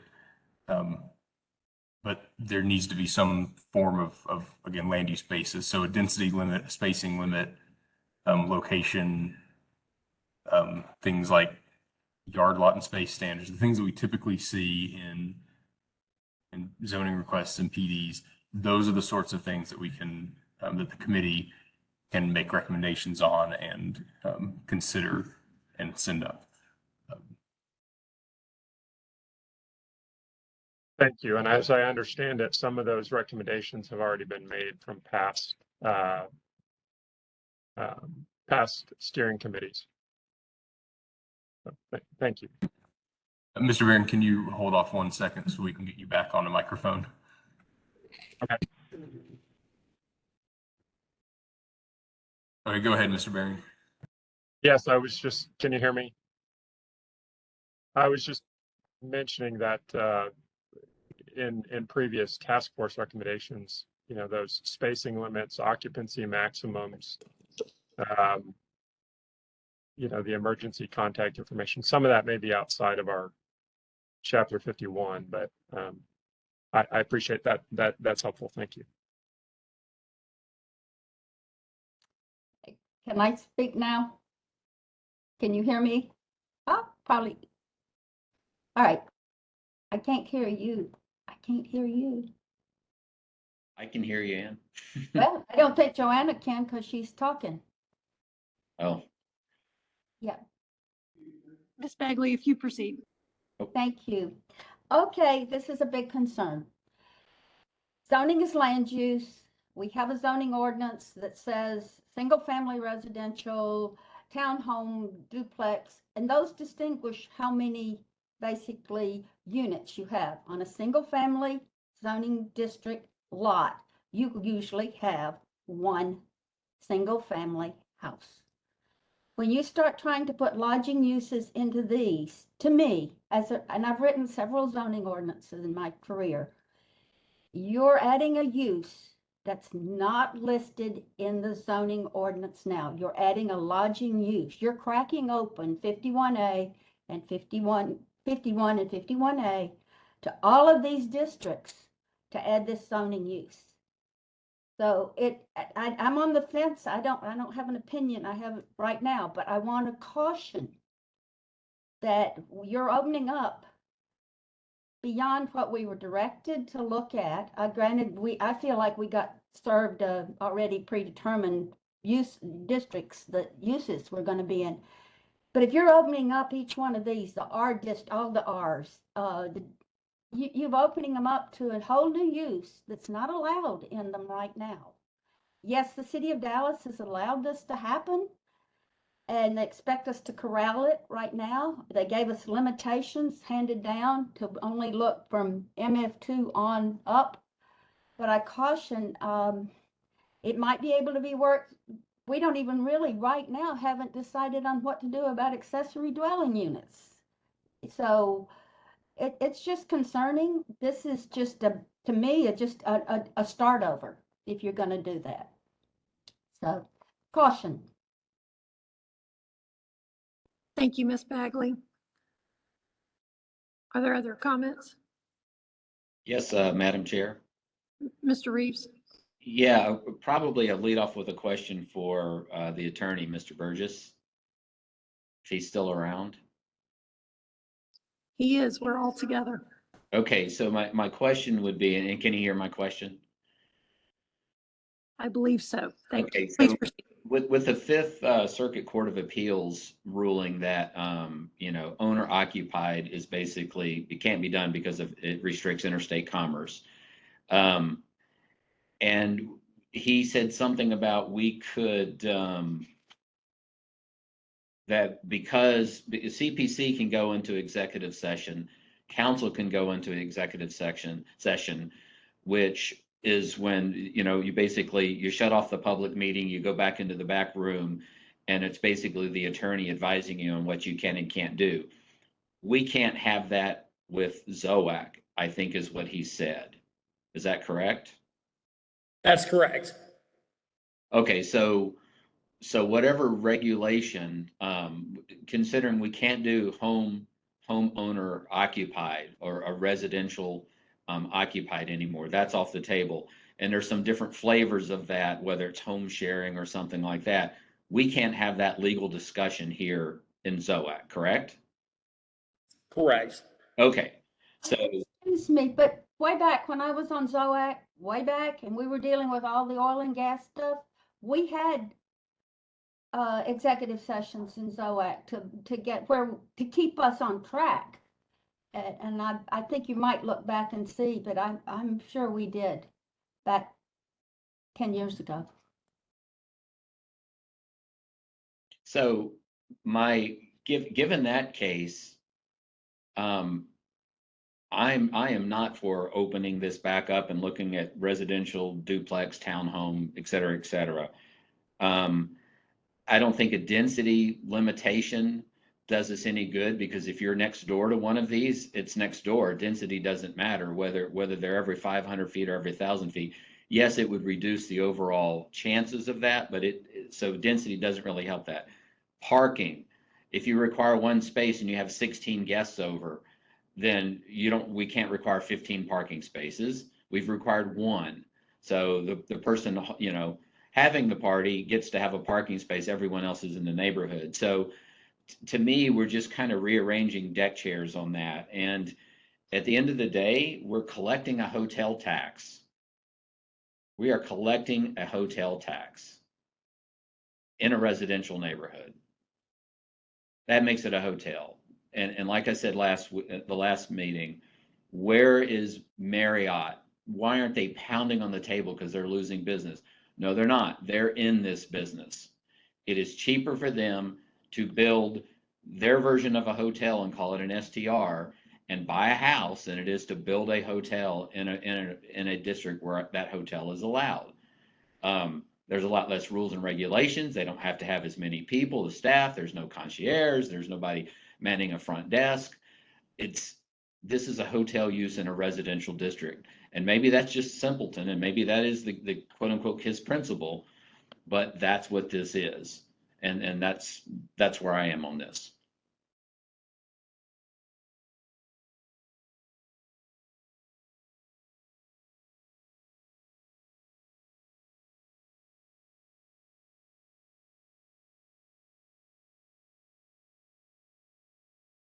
Chair Hampton, we can't hear you.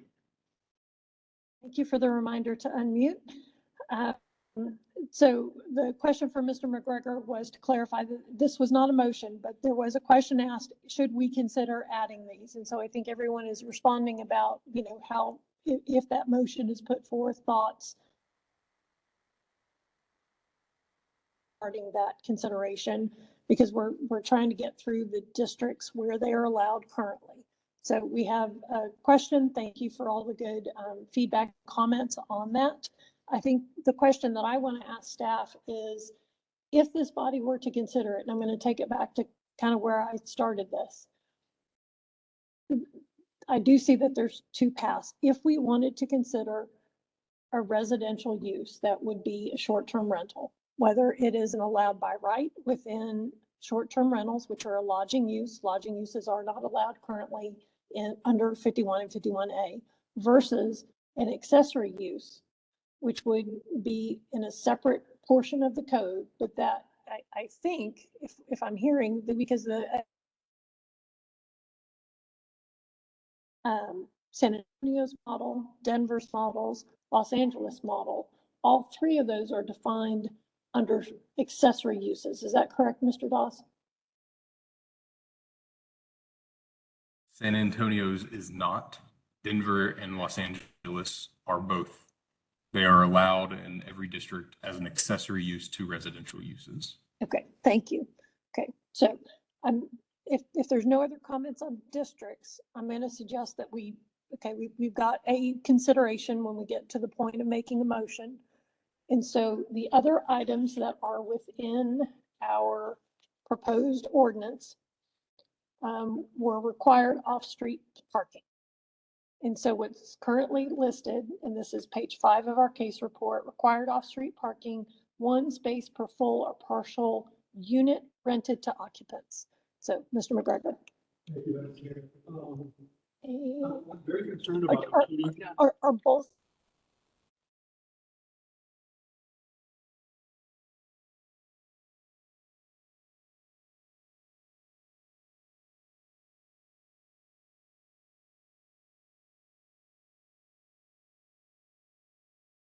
online? Can we get a thumbs up?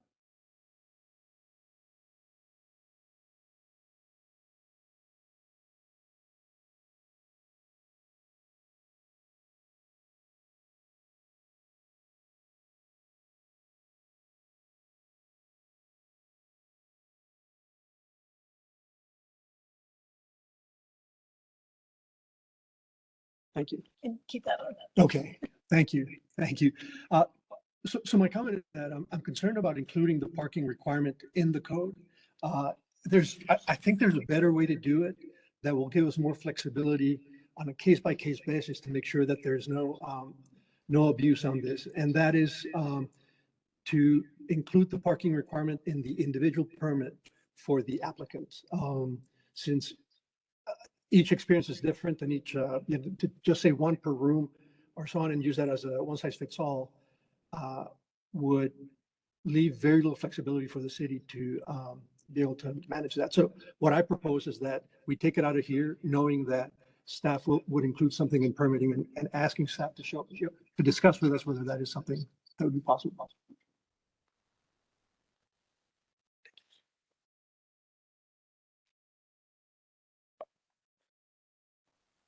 Commissioner Blair, in both. You need this. Yep.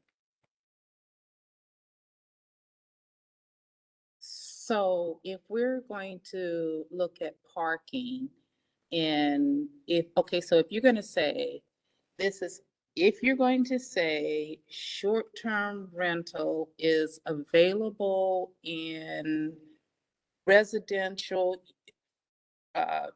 areas, and you want to look at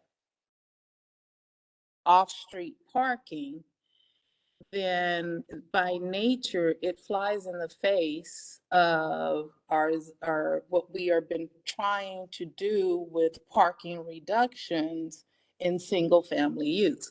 So it's an oxymoron to me to say you want to do short-term rentals in residential property and then in residential use, whether it be townhouse, duplex, single family.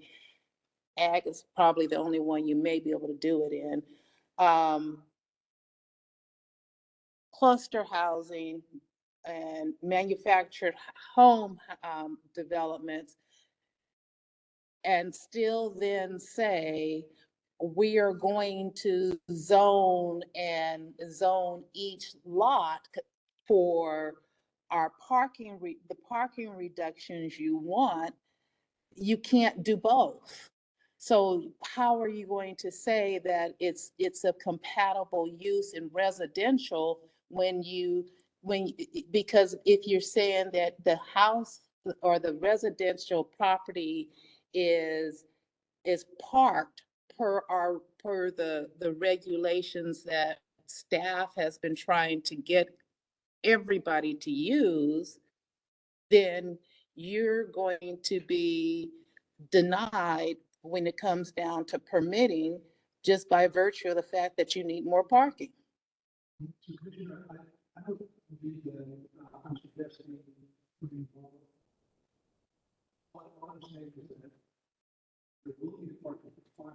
We can't hear online. You can't hear you. Can you hear him now? But they can't see you. But no. You've lost your video. You yeah, just no, talking to both, but you weren't visible. Okay. Yeah. Can you guys hear me now? Yeah.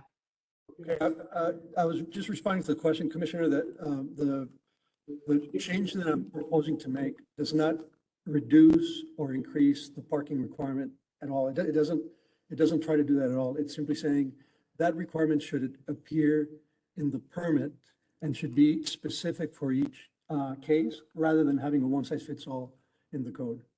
Just wanted to be clear on that. If I said something to make it sound like I'm trying to reduce parking, that I misspoke.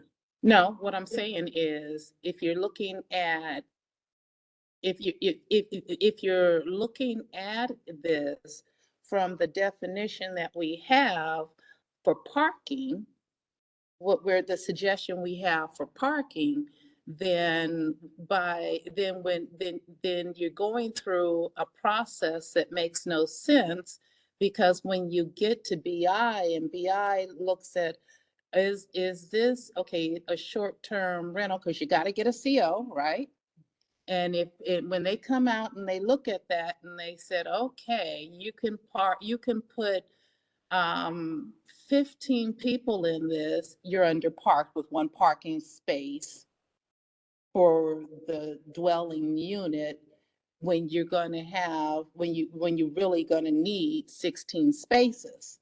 Mm-hmm. So, so my question is, do we really want to go through a process that is mute? Because by the time it gets to BI is going to look at it and say, why did you send this? This is never going to work because it's not got enough parking. So so maybe that's the way to do it. Just say that you have, but then you're sending it to BI for BI to. What I propose perhaps is to allow staff to not today, but we're putting that out there for staff to look into and to see what that would look like, how you would go about creating a standard of parking requirements. All I'm asking is that it's not codified in zoning code, because then that becomes a real stagnant requirement. Oh, I'm sorry. Oh, yeah. Oh, of course. So my suggestion would be that if the committee believes that there is a parking number that fits, that it put that in the additional provisions, that it put that in the zoning. If the commission does not believe that, then I believe there would be an opportunity to require that a parking plan be submitted. That's something we have to look at the details of. I don't think there's any desire to have to get that approved by a voting body every time. But I think that could be an option, but normally we want things by the time they get to BI for a CO, things should not really be discretionary. It should be a yes or no, check the box. Do you have 2 parking spaces or not? If you want to continue, you need to give me 2 parking spaces, it's not really fair for you to get all the way to BI operating on a zoning code and then BI to say, no, I don't think that's good enough. That's not really how we operate or how I think we should operate. So I think that, again, if the committee feels there's a number, great. If not, we can certainly investigate the possibility of a parking plan requirement, and we can see if potentially where that would fit best. I'm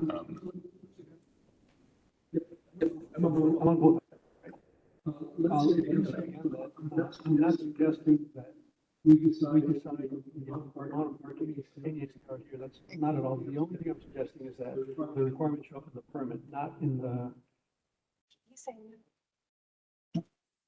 you saying it can't show up in the permit? I want to make sure, I just want to make sure we're clear on, we're not talking about a building permit, we're talking about the registration that goes through. Right, let's call it a license. Yes, let's call it a license, I'm using the wrong word. I completely mean the license from the STR. Let me give you an example. Somebody has an STR, and let's say they have room for a couple of bedrooms. They are required to have off-street parking for 2 spaces. And then a dart line is built right next to their house that connects them to the airport, and they end up getting customers that really don't drive. Small spaces. In fact, it would be better to just say in the permit, when you come up for renewal, you can ask to have that number adjusted and reflect the reality of the property. So, thank you. And if I may ask a follow-up, Mr. Doss, are there any examples where we have deferred parking outside of zoning as a part of a licensing review? I will check and see. I think that may be atypical. If I understand Mr. McGregor, and I think in an airport, there's probably numerous examples where, there's other proximity, we have ride sharing, there's a lot of considerations that are part of, I think, the parking discussion. And I guess my question would be, if we felt like those were appropriate adjacencies that might have a lower parking requirement, would we not consider including them here? Or because we do know that parking is something that's coming back to this body, that they be defined at that time, and we simply include a baseline within this ordinance, knowing that there's going to be a holistic conversation about parking coming back. I would guess, I doubt staff will give us a time frame, but I would say within the next year if I was optimistic.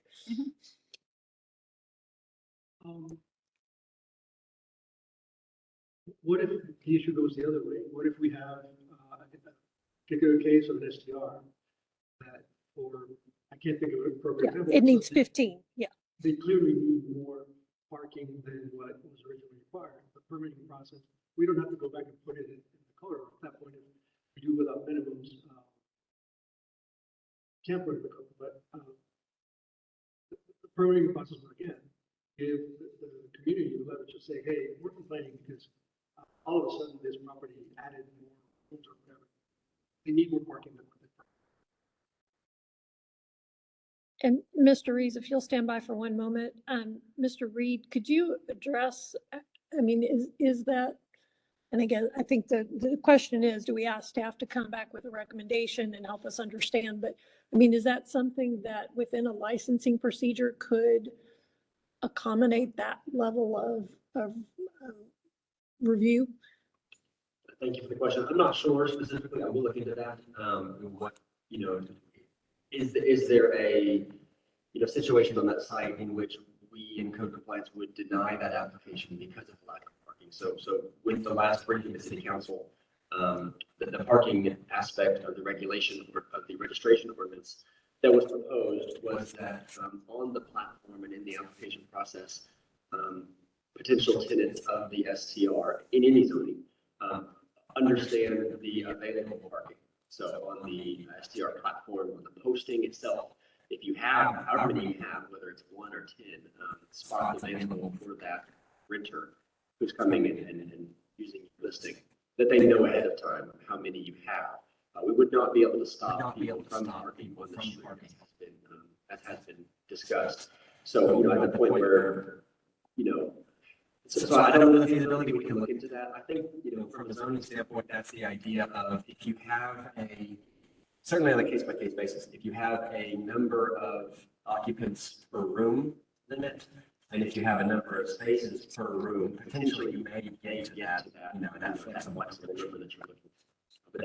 But I'll look into the regulation side. Thank you. Mr. Reed, I believe I saw your light on. Mr. Reeves, sorry. Too many R's here today.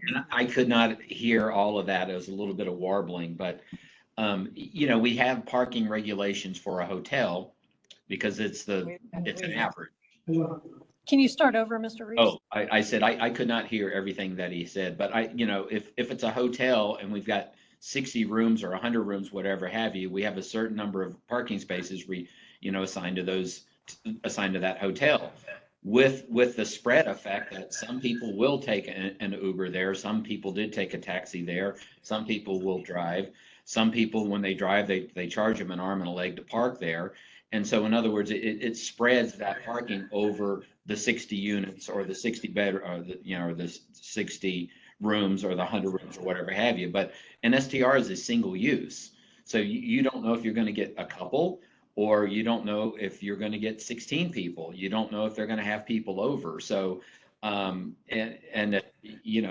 a.m, even by a transit system, I doubt somebody's taking DART or a bus. They're not running. So it's just like, I think parking is just, we're going to get ourselves in a round room trying to find a corner. We just go round and round, and it just doesn't matter because it's a single use. And I don't know how you throw that on a platform or whatever have you, because what I would do if I could host 16, I would say, well, I'm only hosting 4 to the city of Dallas. So, I just don't know how we get there with parking. Okay. Thank you. There we go. I think they have, like some of the STRs that I've heard that are nuisances, it's up and they bring a bus. They bring like 12 college kids at the bus in the parking. They're doing this in front of the house. We can hear him. They're not providing. This is on. Okay. Okay, and can you turn your microphone on? So I'm thinking of an instance where a bad operator is routinely bringing in vans with a bunch of college kids that are partying in that house, and they're taking over the parking on the street, which has been expressed by many as a major source of headache for the neighbors. You can use that permitting process to come back later and say, hey, you're not providing enough off-street parking because routinely you're bringing 10 people or 12 people into your house. So it's not that we're going to require you more parking. We're just going to cancel your permit on you. And that's how you manage issues like that. Or we're not going to renew your permit. Sure.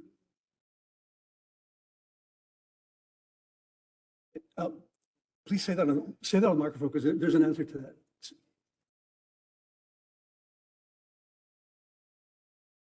If you follow that concept, then you follow the concept, you give it to them, then you take it away. Then you send it to code because they're out of compliance, because they can't get the necessary permissions to operate legally. So that sounds like that it would constitute taking. And on that topic specifically, the same case that was discussed earlier that happened in New Orleans, but in a lower court, not in the appeals court, the judge found that a permit itself is not property. So canceling someone's permit does not constitute a taking, which is the legal term for, I think, what you're trying to describe.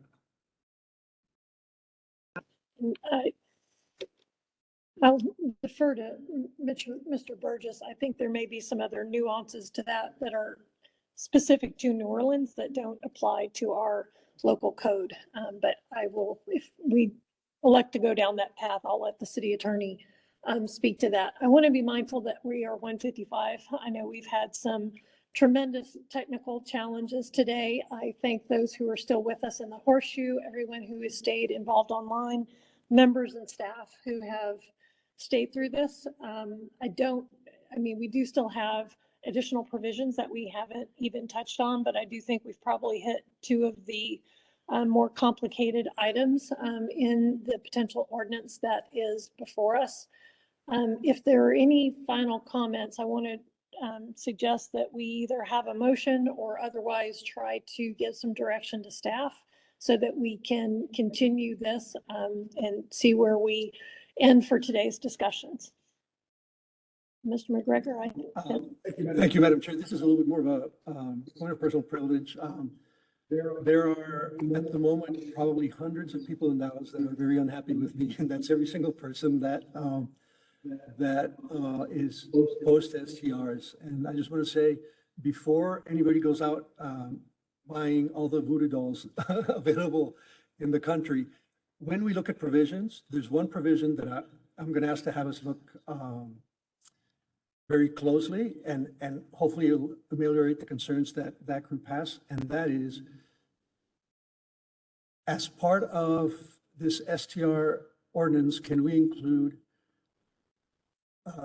devise a program whereby any community could opt out of STRs, meaning a process where the neighbors that are vehemently opposed to this come together and meeting certain standards of number of signatures and so on are able to opt out entirely of STRs.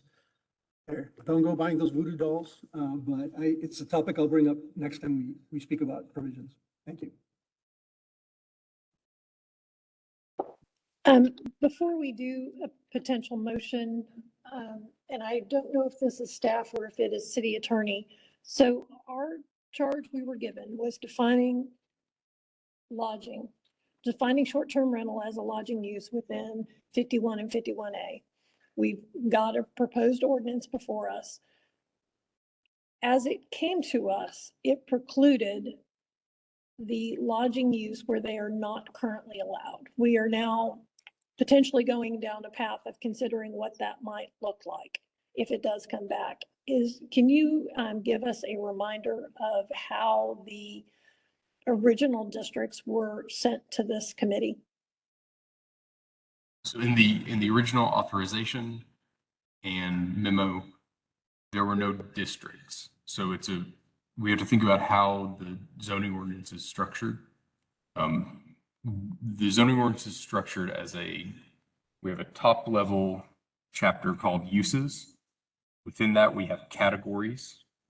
Lodging is one example. And within lodging, we have a set of 3 or 4 specific uses right now.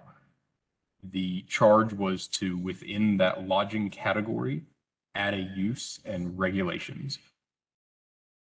That use regulation is where the permitted districts live. So they did not hand any districts down in that memo. We can add any districts, prohibit any districts, because the districts live in the use regs. It's not the reverse where we have a district that says yes or no to each use. We can say, without any further authorization or amendments to the memo or the authorization, we can talk about any districts we want. If we want to talk about section 4 to, I don't remember the exact number, but accessory uses, we may need to add an agenda item to discuss accessory uses, because I'm not sure if that falls within the scope of related provisions. I'll have that discussion with the city attorney's office. But the strict charge was to define short-term rental lodging as a lodging use. And again, just to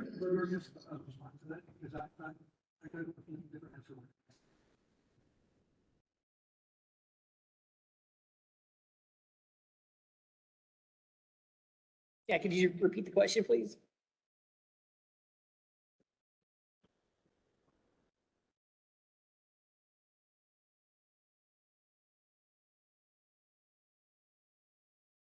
I asked the question earlier today about whether looking into STRs in our districts was out of the question because of how the memo was drafted. And I believe you said, no, it's not out of the question. Is that right? Correct. So yeah, that's what Mr. Doss was saying too. So the uses are, or the districts that a use is allowed in is contained within the use regulations. So yeah, there was nothing that came from that 3-signature memo that said, look at this as a lodging use that dictates what zoning districts, Residential. yeah, the lodging use would be allowed in. I'm asking I'm asking City Attorney's Office for the answer, and what I'm hearing is it is okay to look at residential. Thank you.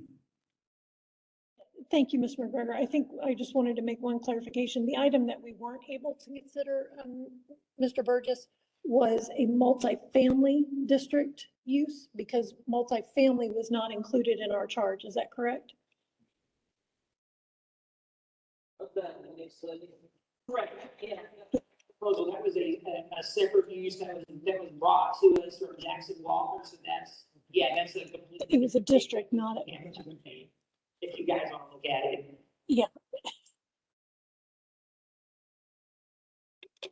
Thank you, and my apologies for those online. We are managing a lot of challenges here to keep us on track. So, so we have our, we're going to try to see where we land, and I think I saw Mr. McGregor with his, with a suggested motion. Or I'm happy. Sure. Would you like me to attempt? That'd be great. I'm happy, Madam Chair. I'll attempt to make motion. Give me a second to get. So on the matter of case DCA 212-002, I move that we continue working down the path as we have with the draft version of the ordinance presented to us with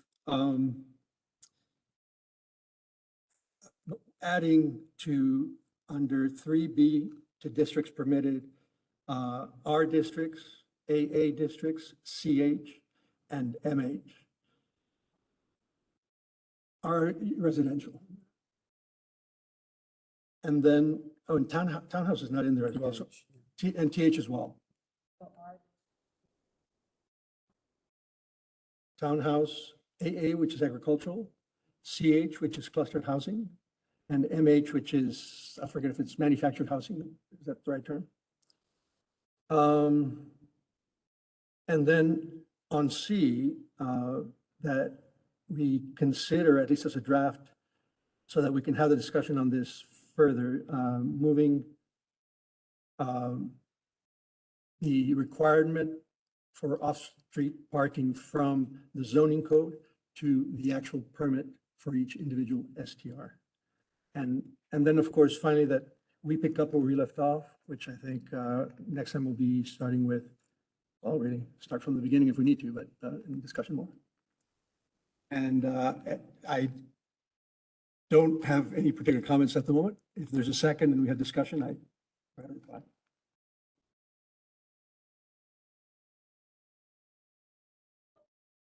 I have a question for clarification on the motion. You've named zoning districts. You have not included. Ms. Bagley, hang on one second. The other members can't hear you.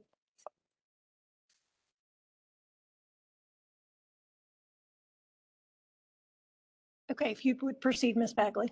I just have a question. You've mentioned the AA and the R and the D and the TH and the CH, but also on this chart we have on page 13, you have MF1A and MF1SH. Do you intend not to include those in the motion? Because you've been late, everybody's been leaving. Trying to those include two them, out. Sorry. Yeah. No, I think that's a good catch. I think it would be fine to include them. These were just the notes that I made to myself, but I didn't thoroughly cover the entire table. You're not the only one. It's been left out in some of the other discussions. I just wanted to clarify. Thank you. Yeah, I did not do it intentionally. If you'd like to include them, I would welcome a friendly amendment. So to be clear, so we have a list of current districts permitted.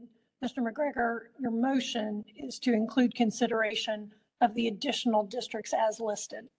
So it would be the currently listed districts plus those that you read into the record. Is that correct? The last part, Madam Chair? The districts as currently listed plus the additionals as you read into the record. Correct. And if I missed any where Ms. Bagley would like to make a friendly amendment, I would welcome that, that amendment. And so, Ms. Sorry, I'm not following. If you want to add them, that's fine. You're leaving a gap. And that doesn't seem right to leave a gap. And if you're going to look at all those that you've been leaving out, you need to all include them or tell me why you want a gap.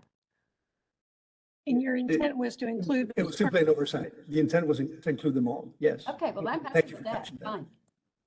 Okay, so the motion on the floor is to direct staff to consider in item 3B, districts permitted, all currently listed districts, and add R districts residential, D duplex, TH townhouse, CH cluster housing, MH manufactured housing, and A agricultural.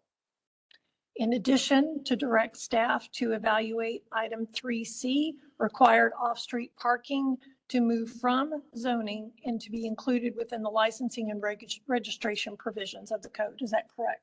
Okay, so that is the motion that is on the floor. So discussion. Comments, Mr. McGregor.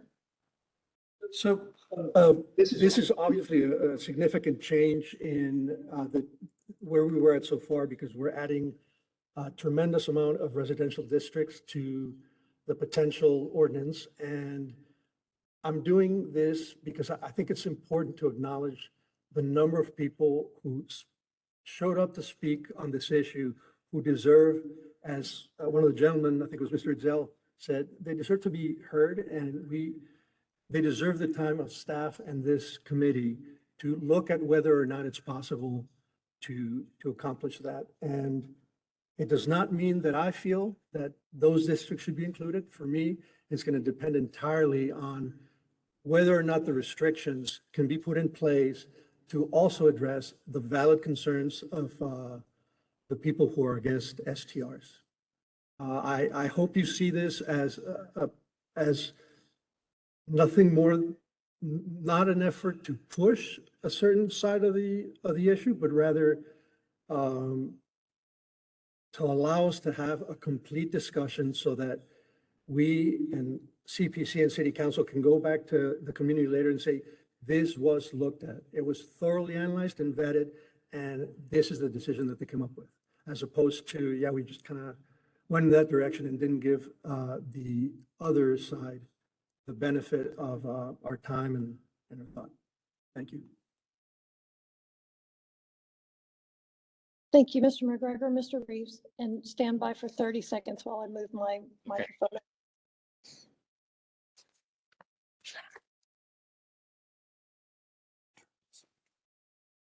Can you hear me? Yes, you can. Okay, I will not be supporting the motion. If we could have an executive session where we could talk about some of the legal issues that were brought up by the Fifth Circuit Court of Appeals. Oh.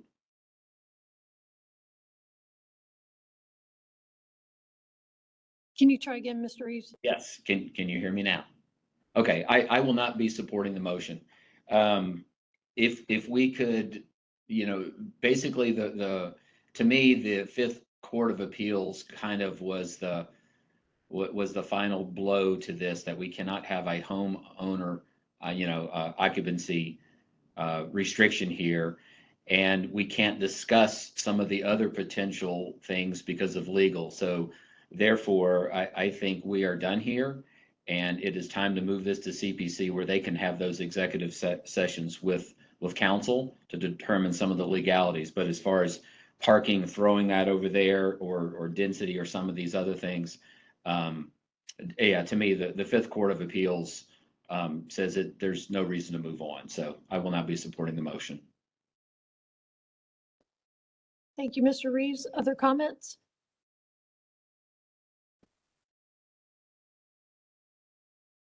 Um, well, I was just going to lend my voice. I'm going to have a difficult time supporting the motion. I do agree that those who have been before us who, and I acknowledge there are, I think we all probably know someone who either has stayed in or has, is an operator of an STR that, you know, I've heard referred to variously, but they do exist. Owner occupied, single room that are not an issue for their communities. And I do think it is outweighed by the issues that they have created in many of our districts. I think we have heard an equal number of those folks here before us asking for a solution. I agree with Mr. McGregor. We do need to evaluate both. I would be open to considering the accessory use because that puts it subordinate to a primary residential use. It honors our existing code, which does not allow for a lodging use, which I think we have general consensus. It's in the right zoning district, but it's not allowed in our residential districts. That has been a consistent theme of all those who have been before us today. And at our past meetings, I think it is what have came out of the recent city council meetings and briefings. As much as there was a consensus direction from council, I do think that, you know, they heard that message as well. I do find it to be consistent. I think considering how it might be appropriate is something this body should consider, and we should debate and we should analyze. I don't think that we're going to be allowed to have the tools within a by right district that will achieve goals that will get us there to balance out, to use one of the comments that came from many of our speakers, that provides the balance of protecting our residential neighborhoods, honoring the intent of lodging uses within our current code, but allowing for what is a new and developing use. It didn't exist when our zoning ordinance was originally written, and I agree with that. So I don't think I can support the motion, but I'm open to considering other paths that might potentially address the comments that were made by Mr. McGregor. Are there other comments from the members on this? If not, I'm not seeing any hands. Oh, Ms. Bagley. I agree with the chair. As far as looking at alternatives, I'm not a fan of this, but I want to look at what the accessory dwelling unit could do. I'm not supportive, as you could tell from previous statements I've made, of just saying they're okay in all the STRs are okay in all the residential districts. Parking has no place in being just put over to the side and arbitrarily decided on, even if you have some rules. They're still going to be very difficult. Parking is zoning, part of the zoning ordinance, so I will not be supporting the motion. Thank you, Ms. Bagley. Any comments, final comments before we call the vote? All right, I'm seeing none. So I'm going to just, Mr. Del Castillo, can we do a record vote? Because I think it may be hard to capture us all.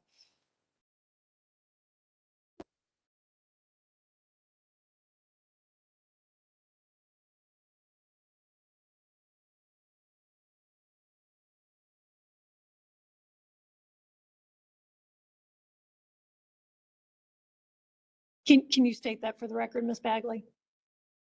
Your vote, yes or no? I couldn't hear him, no. We couldn't hear him. Okay. Did you get it? Yeah, he's coming back to you. Mr. Reeves? No.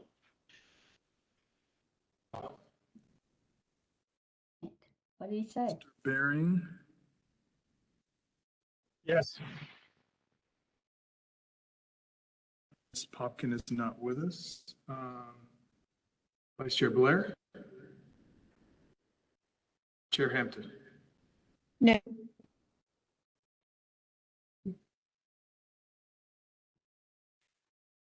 4 to 3, no. And for our speakers online, in support were, Mr. Del Castillo, would you read that back in, please? Yes, those in support were Mr. Bering, Mr. Hall, and Mr. McGregor. Those against were Chair Hampton, Vice Chair Blair, Mr. Reeves, and Ms. Bagley. So the motion fails.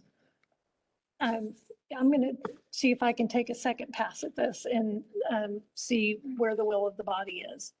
I would like to suggest that we direct staff to take the ordinance that we currently have, to maintain the districts as listed, review other off-street.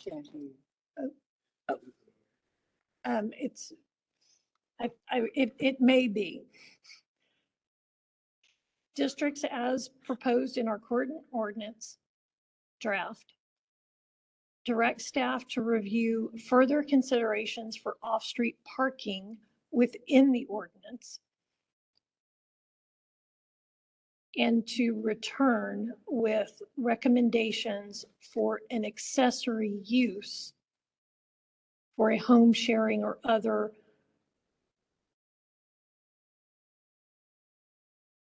short-term rental use.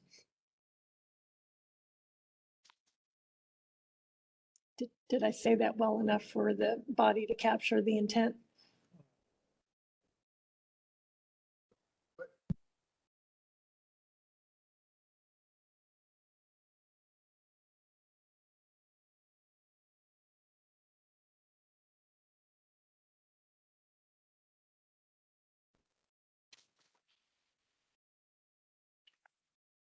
So the trying to capture some of the discussion that we have had, that our zoning districts within the existing ordinance would remain as proposed in the current draft, to direct staff to provide additional review of off-street parking provisions within the lodging use, and to 3, return with staff evaluation and potential recommendations to consider an accessory use of home sharing that would allow for a overnight accommodation of fewer than 30 consecutive days.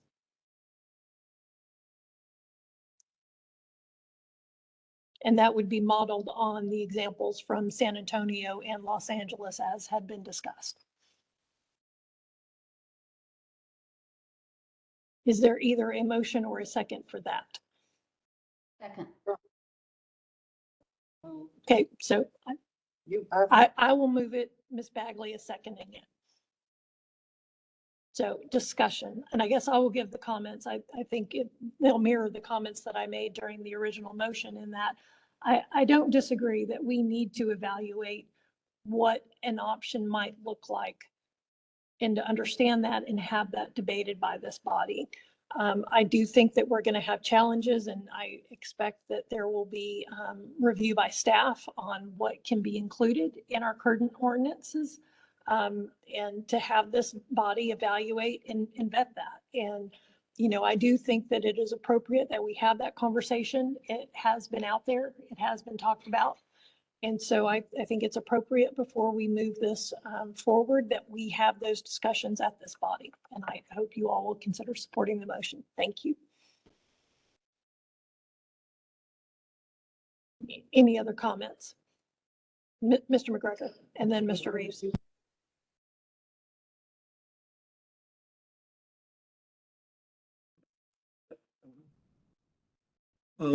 I will not be able to support the motion. I don't think it's fair. It does not address or do anything for the dozens of people who spoke in favor of STRs, which are properly regulated. Not only that, it gives the appearance that this is a rigged process, that we're just taking these residential districts out of the equation as another way to make sure that they never get full treatment. It's not, as a committee, I don't think that this is the way to deal with an issue. I think we should, with integrity and objectivity, look at both sides of the issue without pushing it so much in one single direction. So I will not be able to support it. Thank you. And Mr. Reeves, if you'll stand by for one moment, I want to make one clarification. Mr. Doss, is it correct that in an accessory use, there would be a similar considerations of districts which could include residential within the districts where this would be allowed?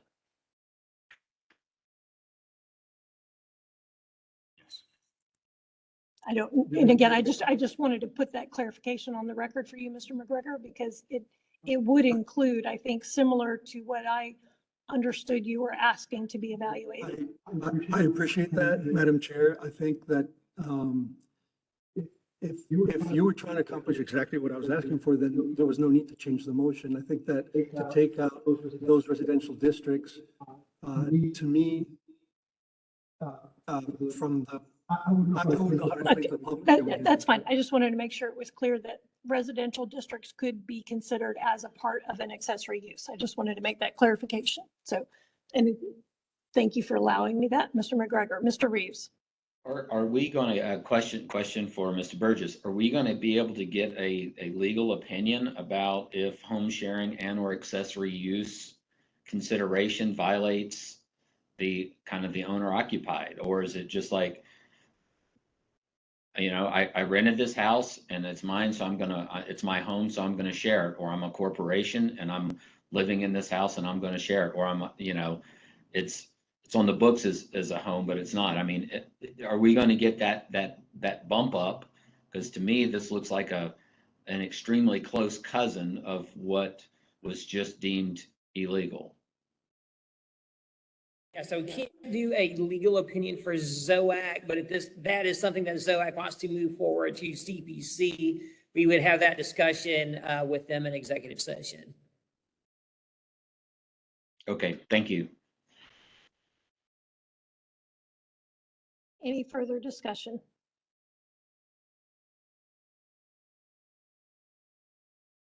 If there's anyone online, raise your hand. There's no one here, so we're going to call the vote.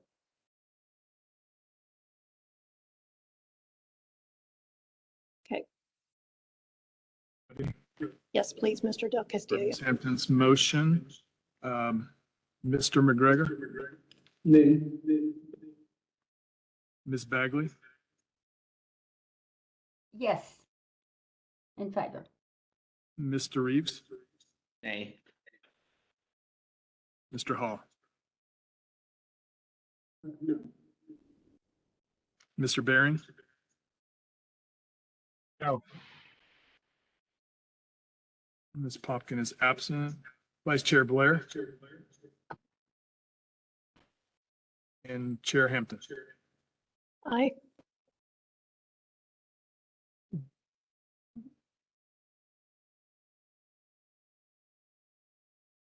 Yes, motion fails.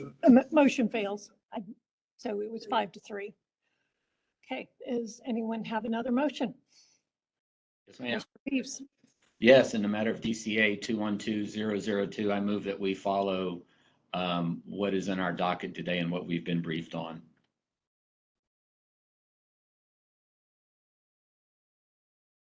Is there a second?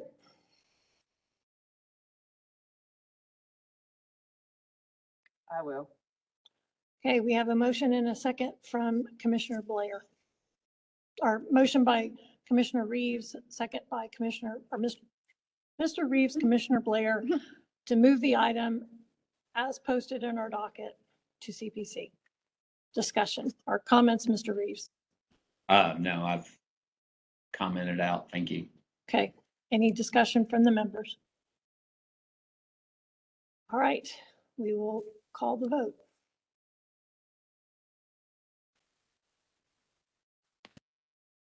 Okay, third motion, Mr. Reeves' motion.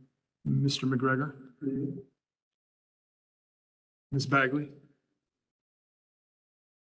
Yes. Mr. Reeves?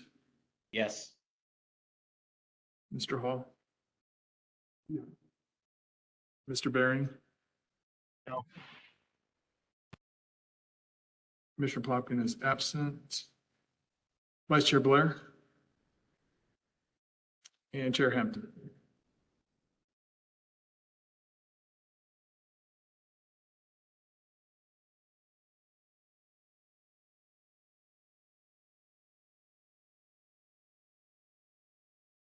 No. Motion fails. I'm not quite sure how we move this forward, but we have work to do.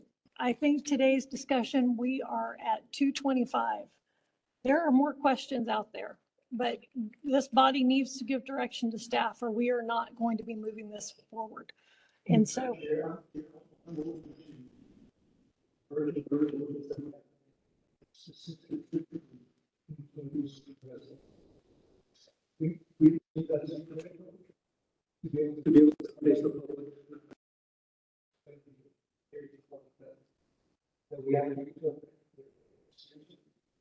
I'll be the first to say, I don't know. Since this is the next step of 2111. Anybody wants to make noise that something comes out of the mess? We can't hear him. So I will let Mr. McGregor speak for himself, but I'm condensing it. He would like consideration of residential and he's open to a motion that would bring that forward so that we could have that conversation. And I think Commissioner Blair has comments. Commissioner Blair. I hear what Mr. McGregor is saying when he says that those that are in favor of STRs their voices need to be heard. I'm not, my challenge is, how do we do it? Especially because I also know that reading the ordinance says something entirely different. This body is not a body that makes the final decision. It's an advisory body that advises. It's a body that is pre-CPC. So, and I think that one of the things that we're getting tied up with is that we are looking at the final decision and not what the advisory portion should be, especially knowing that there is some discussion that needs to be had in closed session. So what does that look like? And Mr. Reeves, I bet you're the best person on this, at this place to come up with a happy medium, because I don't know what it is. Well, I appreciate the flattery. It's not trying to be flattery. It's trying to. I'm hungry and I'm tired. So I know. So let me see if I can try that. We look at. We move this. We give staff the recommendation that we look at accessory units, because that's all we can, right? We look at we add accessory units to the proposed amendments, keeping the definition and the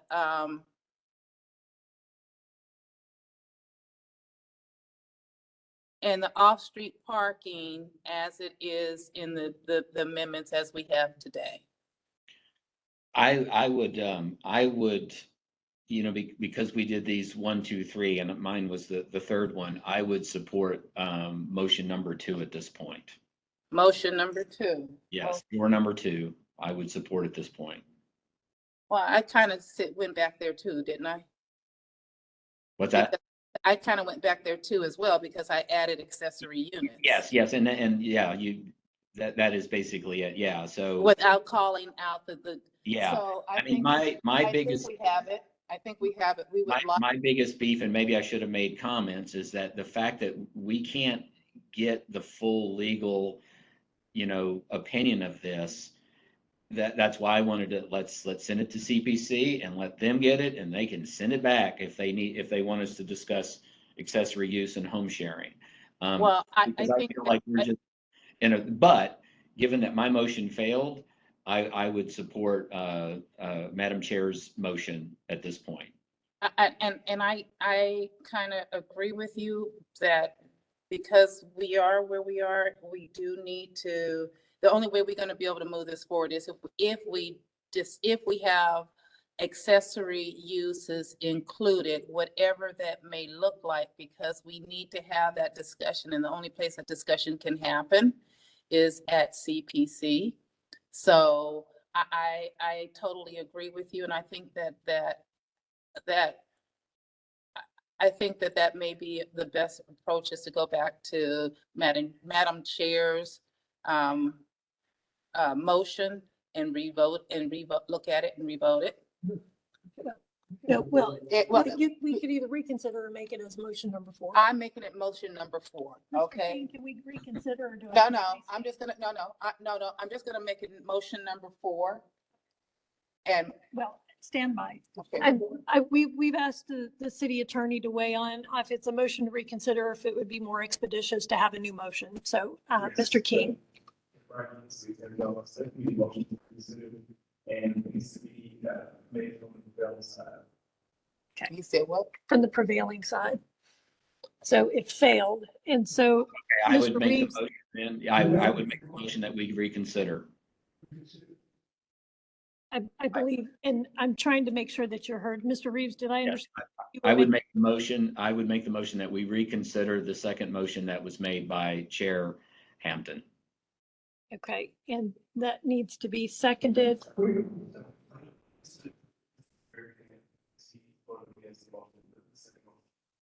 it failed, so he was on the prevailing side. Yeah. So. Yeah. I hear you.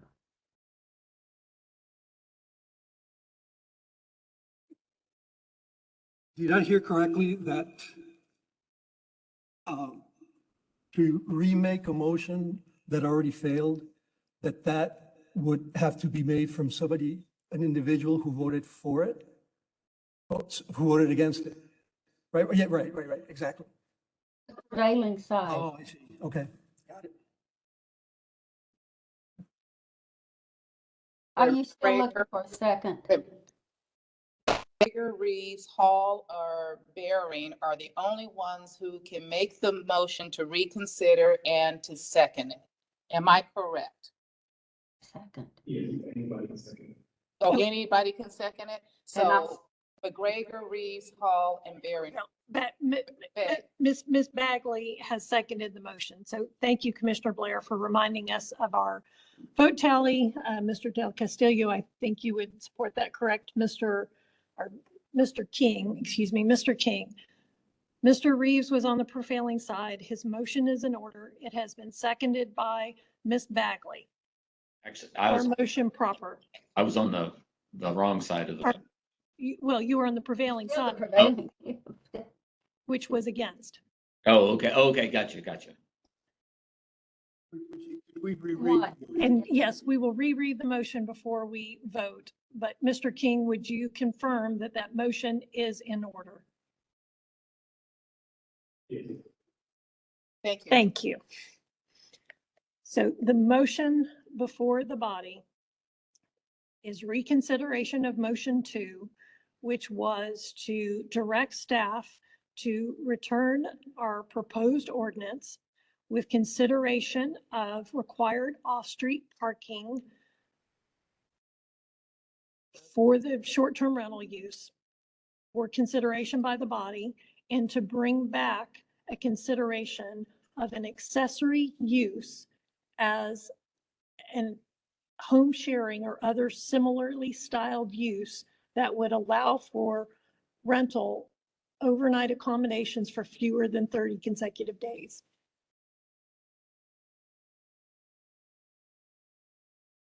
And may I ask a question? And, okay, so that is the motion. Discussion. Mr. Hall. Thank you. We're not passing this to CPC. We're asking staff to come back with information. Correct. Staff is being directed to bring that information back to this body for consideration, and we will ask them to confirm what date would be appropriate for that. Okay, thank you. Yes. So for all the members and for the public who is still with us, this will come back to the body. This will come back to the Zoning Ordinance Advisory Committee. Okay. Ms. Bagley. Okay, so we have a motion by Mr. Reeves, a second by Ms. Bagley to reconsider motion 2 as stated. Is there any further discussion? Yes, just Ms. briefly. I'm back seconding again because I think we do need to give this opportunity. As Mr. McGregor stated earlier, we need to be respectful of all the people that were in favor of having ASTRs. We also need to be considerate of all the people that didn't like it and that were having problems. So it's because we're in a toss-up situation. So I think we can provide some sort of alternative or Solomon type of decision. I think it would be helpful.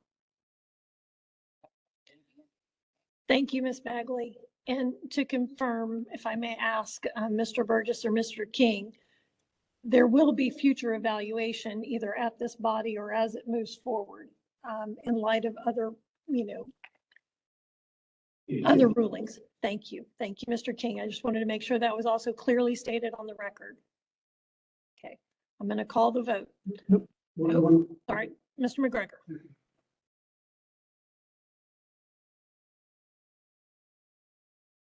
I once again will not be able to support the motion.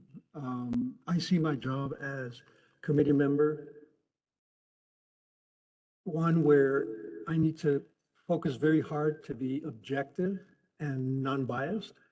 And this motion gives biased instructions to staff, and I just can't support it for that reason. Thank you. Thank you, Mr. McGregor. Any final comments? Mr. Bering. This is not a vote on the zoning districts permitted. The zoning districts permitted will remain as in our docket in the motion, and staff would bring back a separate accessory use that would consider home sharing as a part of a residential use potentially. Again, that would be then reviewed under an accessory use category by the body at the next meeting. Thank you. Certainly. Any further discussion? Mr. Del Castillo, will you please take the vote or take the roll call? For the motion on the floor, Mr. McGregor? Ms. Bagley? Yes. Mr. Reeves? Yes. Mr. Hall? Mr. Bering? No. Commissioner Pockman is absent. Vice Chair Blair? And Chair Hampton? Yes. Motion passes. Thank you all. And Mr. Doss, are you able to tell us if this will be back? Well, I guess we're about to discuss our calendar and then we'll know when it will potentially be back before us. So we will circle back on that. So members, we have 2 items under other business. Agenda. Here, right here. So, Approval of meeting. first is consideration of approval of the minutes. Are there any corrections to the minutes? Seeing none, is there a motion to approve the minutes? Thank you, Mr. Hall. Is there a second? Thank you, Mr. McGregor. Any discussion? All in favor, say aye. Aye. Any opposed? Minutes are adopted as submitted. Last item of business, our calendar. Ms. Mr. Del Castillo. Do we have dates for our ZOAC meeting?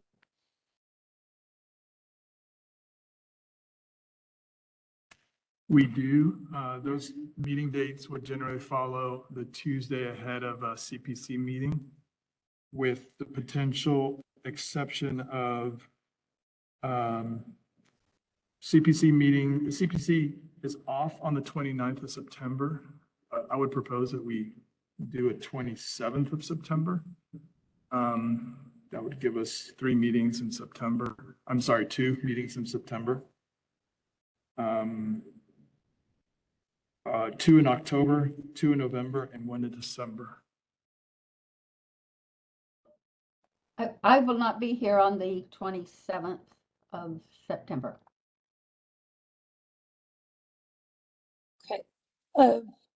November? September. I said September. No, I'm just confirming. 27th of September. September, thank you. But I And I will think we've read got- all the material, so whatever.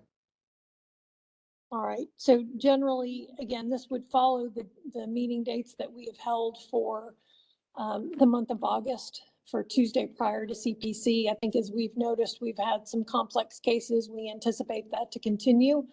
We also anticipate that CPC meeting dates will continue to be earlier in the day. So it will allow us time to do our work. So Which dates are we talking about here exactly? it'll be all meeting dates through the end of the year. Well, I mean, in September, which dates are we talking about meeting? Oh, stand by. We will read the dates. For those who don't have CPC's calendar Yeah, on your I don't. on your calendars. So it will be September the 13th and September the 27th. Hang on, I'm writing these as I go. So then in October, the meeting dates would be October 4th and October 18th.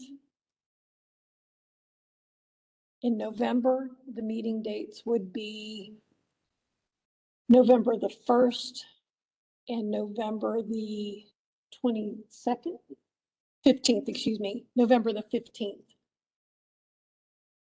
And then for December, the meeting date, we would have one meeting date on December the 13th. So it sounds like a few of the members may have conflicts for one of our September dates, but if we have a majority of our members, if those are generally amenable to the group, is there a motion to accept the revised meeting dates? Thank you, Mr. McGregor. Is there a second? Thank you, Mr. Hall. We have a motion and a second for the alternative meeting dates through the balance of the year. Any further discussion? All in favor say aye. Aye. Aye. Any opposed? Okay, new meeting dates are adopted. Those will be posted to the city's website. And we will return on September the 13th. Thank you all again for staying with us today through our technical difficulties, all the members of the public who were with us, staff for helping to troubleshoot IT services, not in their typical jobs. And with that, our meeting is adjourned at 2:43 p.m. Thank you. Thank you, everybody.